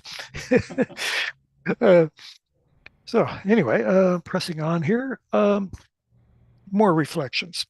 This gentleman, a year or two older than I am, Ewan Whitaker. He is one of the original staff members of the Lunar and Planetary Laboratory in Tucson. Gerard Kuiper brought him over along with Di Arthur back in the early 60s, specifically to ramp up the Lunar and Planetary Laboratory's study of the moon as the space program was beginning to accelerate and the moon became a viable target. I visited him at his home in Tucson, and he welcomed me back to what he called his moon room, a bedroom jammed with what is now historical artifacts. Ewan unfortunately passed away a couple of years ago, and virtually everything in his room is now in a museum at the University of Arizona. But it was fascinating talking to him about his activities with the Ranger program, with the creation of the Kuiper lunar atlases, which were the definitive lunar study tools prior to spacecraft mapping of the moon. And the next picture, if it's what I think it is, yes, here I am sitting on the floor of his moon room, opening up his personal copy of the Kuiper Atlas, Photographic Lunar Atlas. I had never seen one before. And notice the deer in the headlight look in my eyes. I'm looking at this thing, which I had revered. I had revered for decades, thinking that this must be a repository of incredible photography. I found out that all of the pictures in this atlas were worse than the pictures that I throw away because I don't think they're good enough of the moon. And I'm not saying that the Photographic Lunar Atlas was a terrible creation. It was the best they could do at the time, but it's more a testament of how good amateur astrophotography has become. Because my picture of Alphonsus is an example how it compared to a Ranger photograph. But it was fun to finally hold this historical document in my hands. And speaking of historical documents that were just laying around his bedroom, or his spare bedroom, actually, it was literally crammed with all this moon memorabilia. This map in German, and you'll notice that the moon is upside down, because that dates it automatically as to how old it is, pre-1960. In German, and notice all of the scribbling all over it. This is the original moon map that Gerard Kuiper had with him at McDonnell Observatory when he used the 82-inch telescope to observe the moon and come to his basic conclusions about the evolution of the moon. This piece of paper with his scribblings on it is the root origin of the Lunar and Planetary Laboratory in Tucson. And we all know how famous that place is. And I got to hold this thing in my hands, and it absolutely frosted me to be able to hold that thing. Another reflection, meeting one of the other greats from back in the early 1960s, Peter Schultz. He just recently retired from Brown University, but had the pleasure of visiting him a couple of hours up at Brown University in their laboratory up there, and pull out lunar orbiter prints and spread them out on the tables, and really get down to the nitty gritty and talk to him on a very high level, and discovered that I could keep up with this fellow and understand what he was saying about the images and reply in kind. So it was another one of those reflective moments where I finally realized that I'm better at this moon stuff than I thought I was. You learn some things along the way. Yes, sure do. Another personal item that I hope this is showing well enough. This is a topographical map of part of Mare Serenitatis, the Sea of Serenity. Now, one thing that really endears me to this particular view is follow the cursor as it circles the crater Mary. Well, within walking distance up here, the crater Robert. Robert and Mary, me and my wife, within walking distance of each other on the moon. Now, these are not named after us specifically, like the asteroids are named after us, the two asteroids, but I thought it was just so amazing that by coincidence, Robert and Mary were right next to each other on the moon. And Mary's been with me we've been married for 44 years now, and we'll be laying next to each other on the moon for eternity. And moving on, lunar orbiter. Like I said, I am swamped with lunar orbiter photographs. Lunar orbiter flew back in the 1960s, and it was the dividing point between Earth-based observations through a telescope and understanding the geology of the moon as viewed from close up, low lunar orbit, from below 50 kilometers above the moon. This satellite carried a photographic package. In the middle of it, you see the little lens cover opening there and the two lenses. That photographic package is actually adapted from the Air Force's Samos military reconnaissance satellite. Although at the time when it was adapted to lunar orbiter, they were not allowed to say that's where it came from. But nowadays we know the full story. This thing is basically a spy satellite turned into a lunar explorer. And moving on here, my little kitty here, Rusty, she stands guard over 3,000 of those lunar orbiter photographs that are now mine.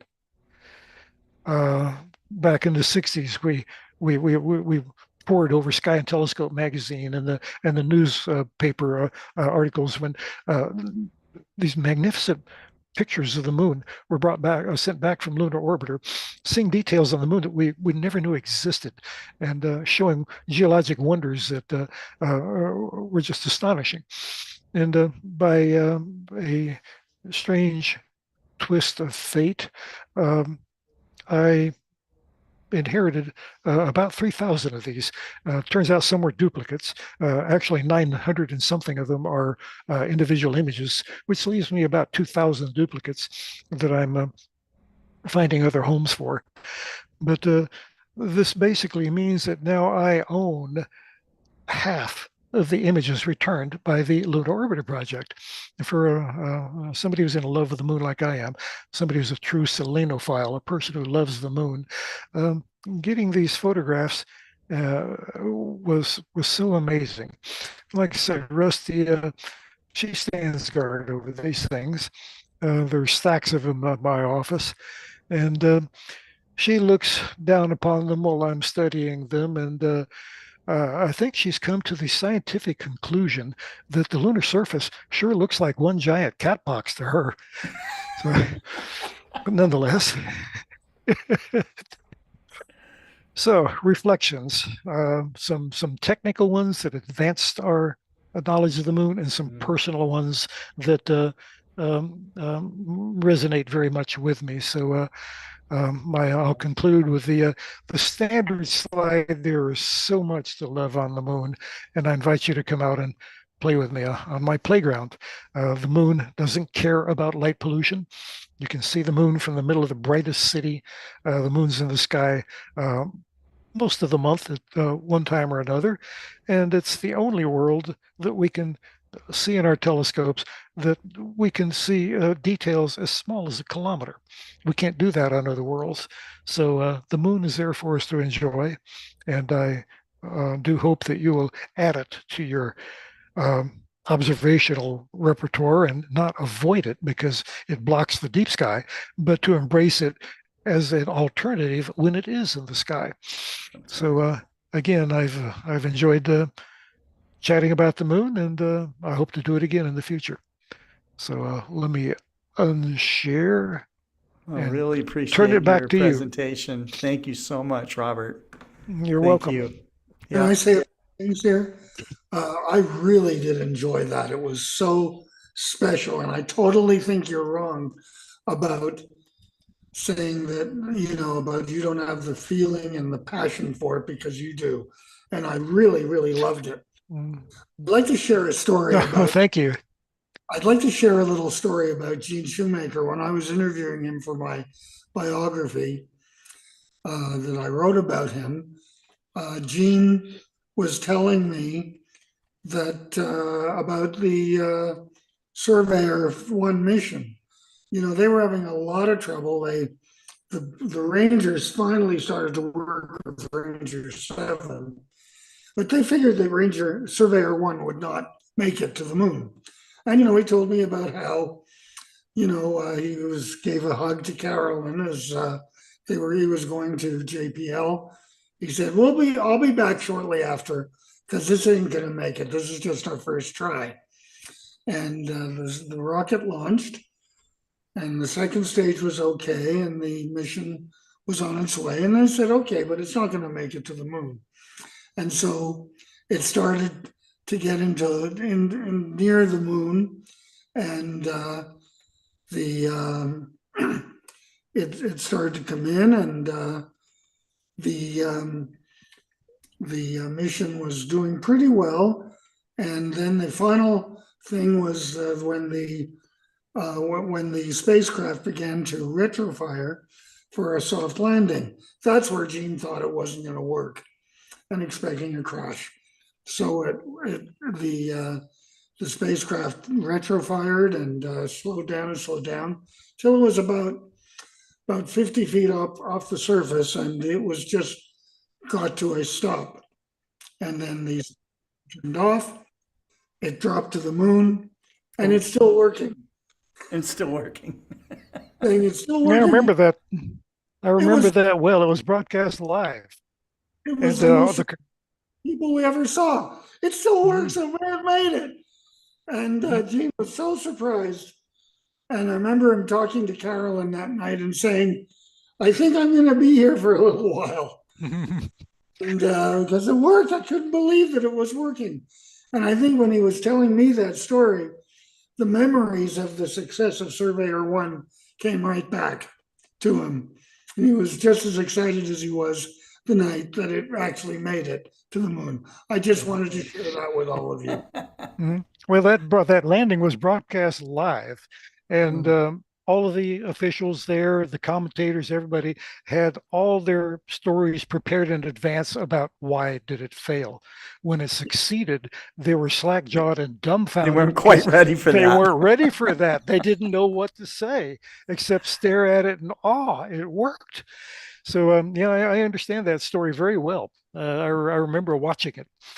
So more moon later. It's been fun. Yep. That's great. Thank you, Robert. Thank you. Bye-bye. Okay. All right. So we are about ready to wrap up our 142nd Global Star Party, David. Our last speaker is Maxi Filaris, and he's also in Argentina. And Maxi is the one that, when he first came onto our program, he was showing us how he made images with a smartphone where he had tore the lens off of an old smartphone and was just using the sensor, I think on a 4.5-inch reflector, and was returning some pretty stunning images. So anyways, he has since gotten better equipment and better cameras and learned more about image processing, and he leads people at all levels to inspires them to do more astrophotography down there. And Maxi, I'm going to bring you on with David and I. Here you are. Hello, guys. Good night. Thank you for inviting me. And it's a pleasure to be here with you, too. So, well, yeah, thank you for the presentation. I like you said, it's almost 6 years that I started with doing astrophotography, amateur astrophotography, but with a little equipment with my smartphone, and continuing practicing, capturing also, starting of course with the moon, some deep sky objects like M42, or and my goal was capturing galaxies because I really love to watch what is beyond there, even in our own galaxy, but watching the untouchable thing that is really far away from us.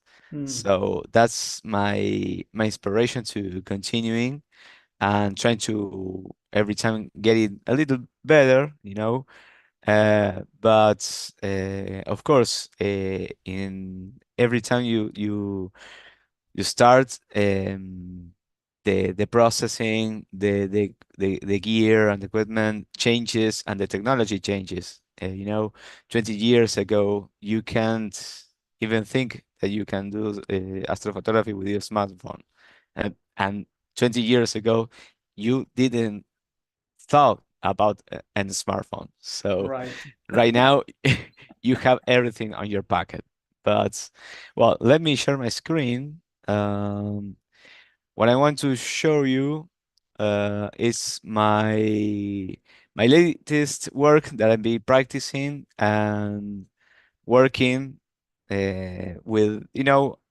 I like to go with experiments, so I try to do with my 8 inches f6 telescope that Dobsonian that I put it on my equatorial mount, but I give a shot to try to capture deep sky objects with a planetary camera with my latest ZWO 6662 MC. Mm-hmm. It's an uncolored camera. It's only for the moon, Jupiter, Saturn, Mars, planetary gears objects. But let me open this. Sorry, this spoiler. This for next more later. I try to, of course, capture the M42 nebula, and this is the field of view that I get with the single gear, with this planetary camera. It's incredible the shapes that I got of the core of M42. I know the colors, they are not too much green, but anyway, I really love the Well, that's pretty stars. good. Let me zoom like one on one. Yeah, this is one on one picture. It's beautiful. And it's amazing the shapes of the clouds and dust. Yeah, it looks And like curdling nebulosity. It's beautiful. it's exactly. And there you got the Trapezium. the trapezium, sorry. Mm-hmm. And How do you anyway, call this feature in Spanish? trapecio is similar. Oh, very similar. Okay. Mhm. Trapezium is like it's I think it's a Latin word. So some words we say it like you do. Even our language came from a different origin. But and this is only 15 minutes, I think, of stacking with this camera. It's incredible with the Dobsonian telescope. Well, it was a Newtonian 8 inches f6, and this planetary camera, and only taking 1 minute per shot of in Wow. 15 minutes. It's Pretty unbelievable. incredible. hmm So when I capture this, I say I can give more. I can do more. So I went today. Caesar was showing or tried to showing the Southern Cross, and nearby the Southern Cross is the Jewel cluster box. This is an open star cluster that in the center you have this red particular star that when you watch it through with your eyes, it's you can't stop to watching this in your Yeah. telescope. It looks like so So, many jewels. mhm. And it's in all the field of view of that camera too. So I say, okay, this is only stars. It's not maybe a planetary nebula or a galaxy or something. So I pointed my equipment to another place and went to the Ghost of Jupiter Planetary Nebula. Wow. And Look at that. you can see all the shape of the planetary Yeah. nebula, and the core and no. If it This object is pretty easy and you can capture it with your cell phone. I did it with a small equipment, but it's very, very bright, and watching, of course, in a dark space or dark fields, it's really shows up the even the core. But taking the details, it's I was shocking to capture this.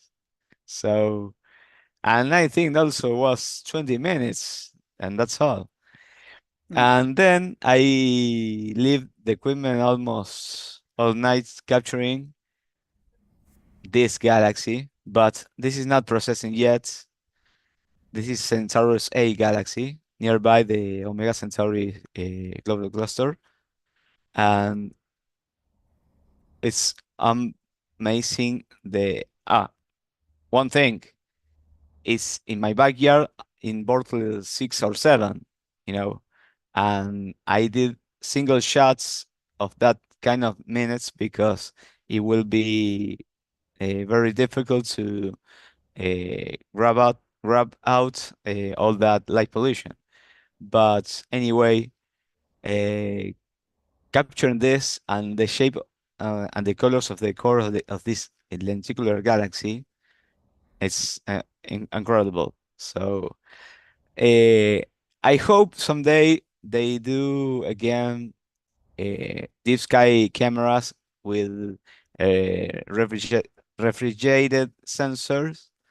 But anyway, I don't see too much noise on the stacking, and well, you know, if you don't, if you can't get forward with a deep sky camera, you can maybe start with a planetary camera, and of course, first of all, with your cell phone or even with your webcam, of course.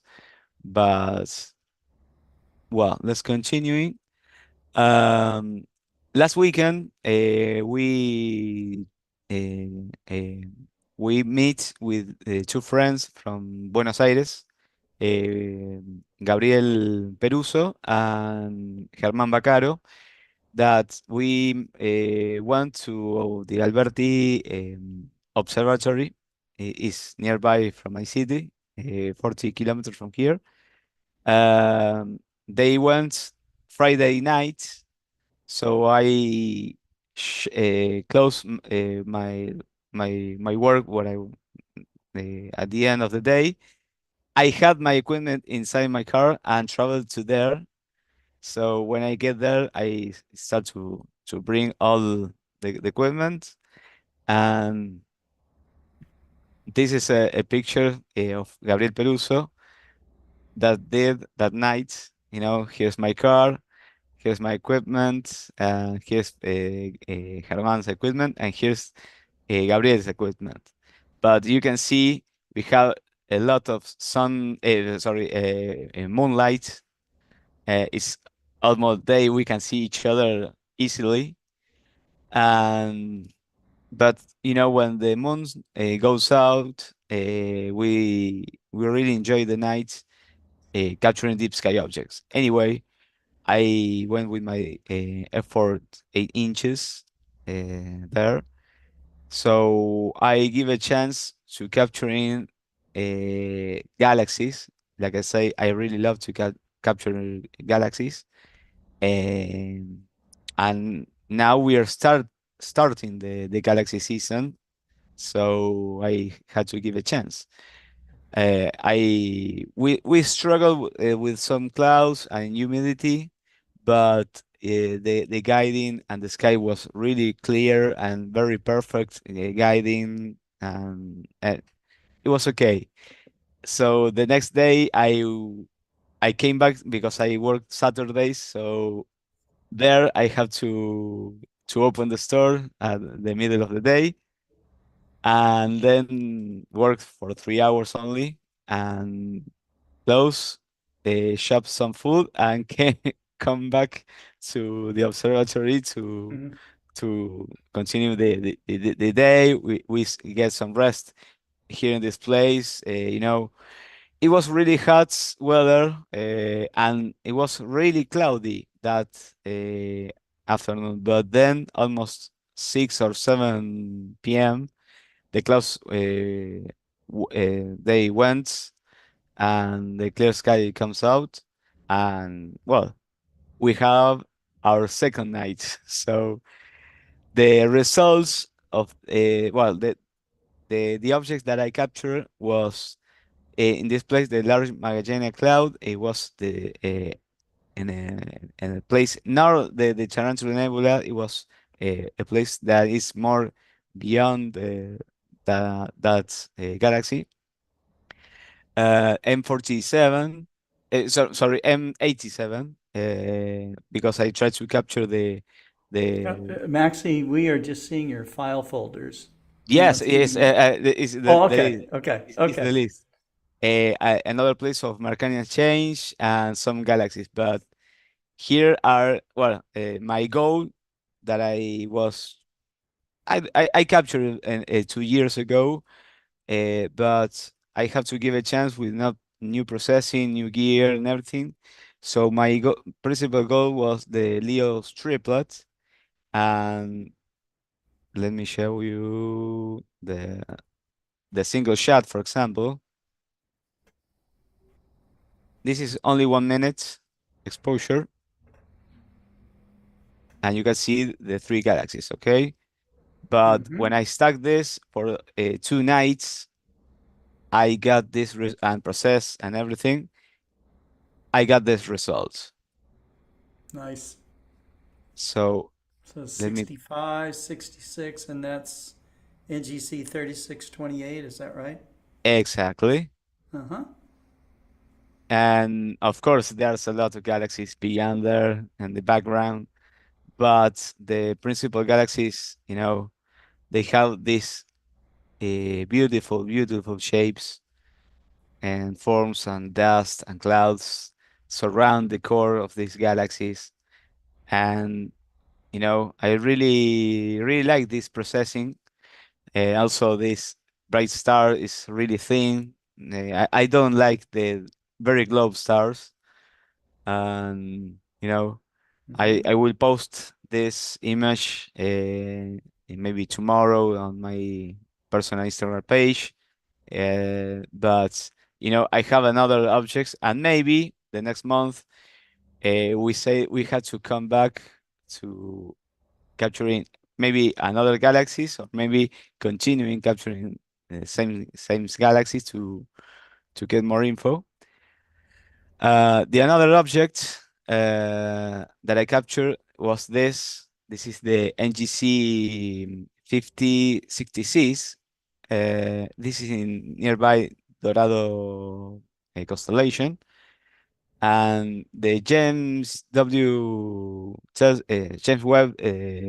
Space Telescope did a picture of this place in near infrared, and of course the core is really, really with very high details. Not like me, but anyway, with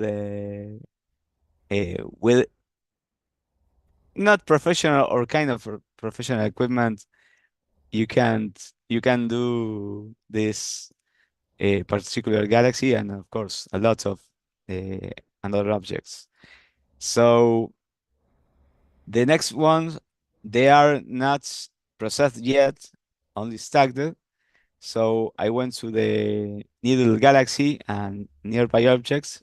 You know, this is one on one, and I really love this galaxy. It's like the Sombrero Galaxy, but of Oh, course yeah. bigger.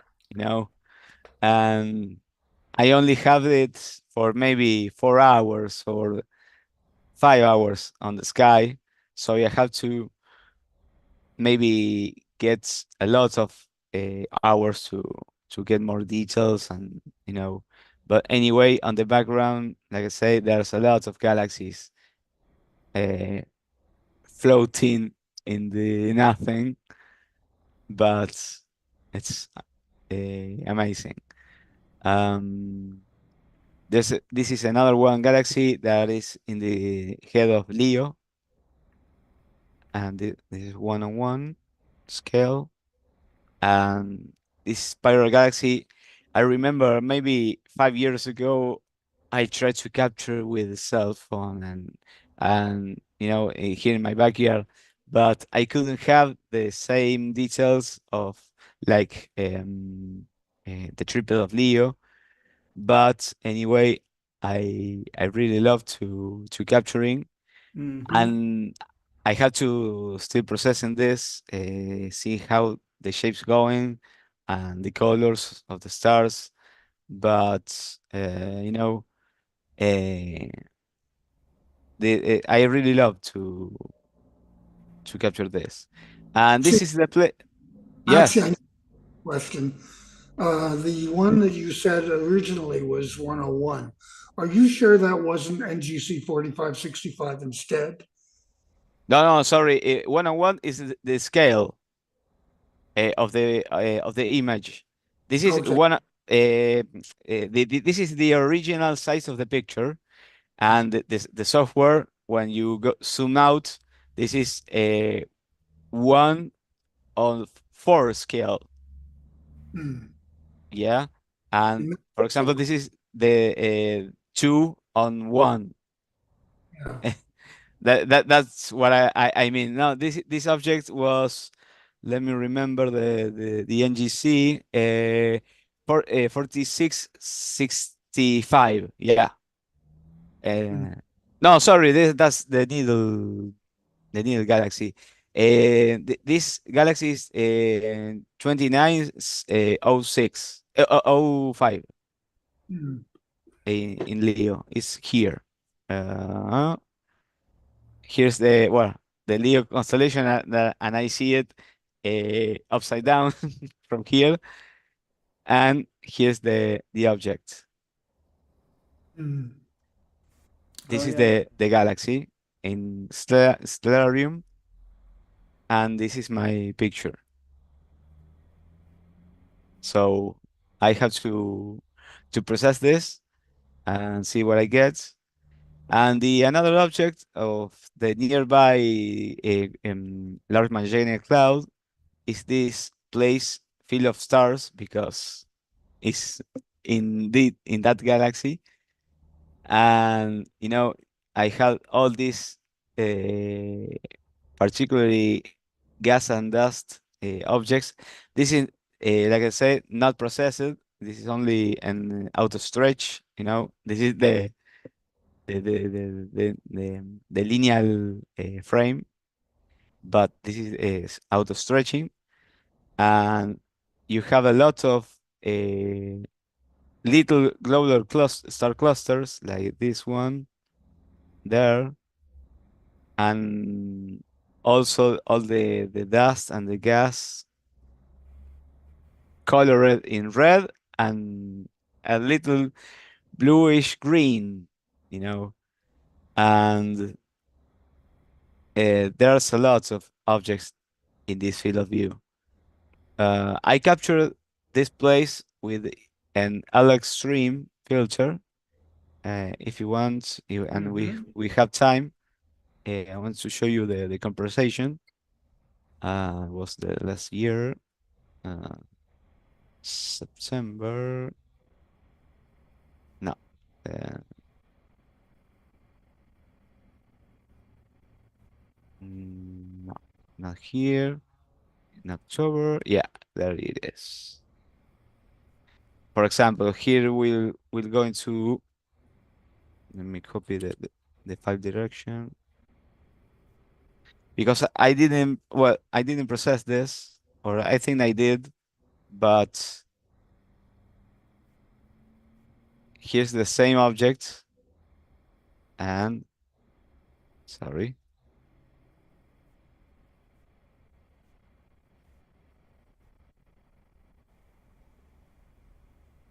you can see the same object, and was 3 minutes, 3 minutes picture, and this was only 1 minute picture,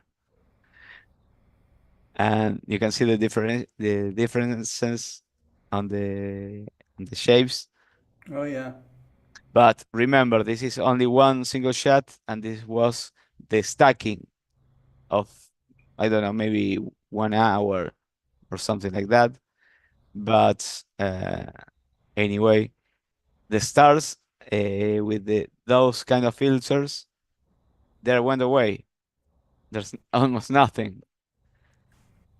So here you have full of stars. So that's what I don't like too much using these kind of filters, because they are very, very restricted in in the light. But Mm. if you are in the pollution light area, you have to use it. You have to So, use them. Yeah. mhm. So, well, this is my little presentation. I hope that you like it, and I'm glad to be here with you guys, Scott, David, Robert, Thank and you. of course all the audience. And thank you for reminding me. Mm. Yeah, thank you so much. Thank you. Well, it's great. I really I want to thank David Levy for being a great co-host for this event, and as well as all the presenters that came on in our audience. We had a great audience watching from around the world, and for those of you that didn't watch this live, we want to thank you for watching it after the fact, and we'll be back again with the 143rd Global Star Party. So you guys have a great night. Any closing remarks, David? Yeah, I'd like to say that the sweater that I decided to put on tonight is my McGill sweater. Yeah, I noticed. And because everyone's saying such wonderful things about me, but McGill is the university I flunked out of not once, but twice. I had the honor of flunking out in 1967, just before I was almost thrown out of the Royal Astronomical Society of Canada, and then again in 1968. So I flunked out twice at McGill. And then to celebrate that, they gave me an honorary degree about later. So That's that's awesome. the story about my McGill. And it's one of the universities that I really enjoy being at. I'm so glad this was a wonderful star party, Scotty. I Thank sent you. you for the theme for the next one. But anyway, we'll see you again when we do the 143rd. And thanks for joining us tonight. Yep. All right. Thank you. Okay. Well, that's it. It's a wrap. And you guys have a great night. And we will be back with more Global Star Party. Take care.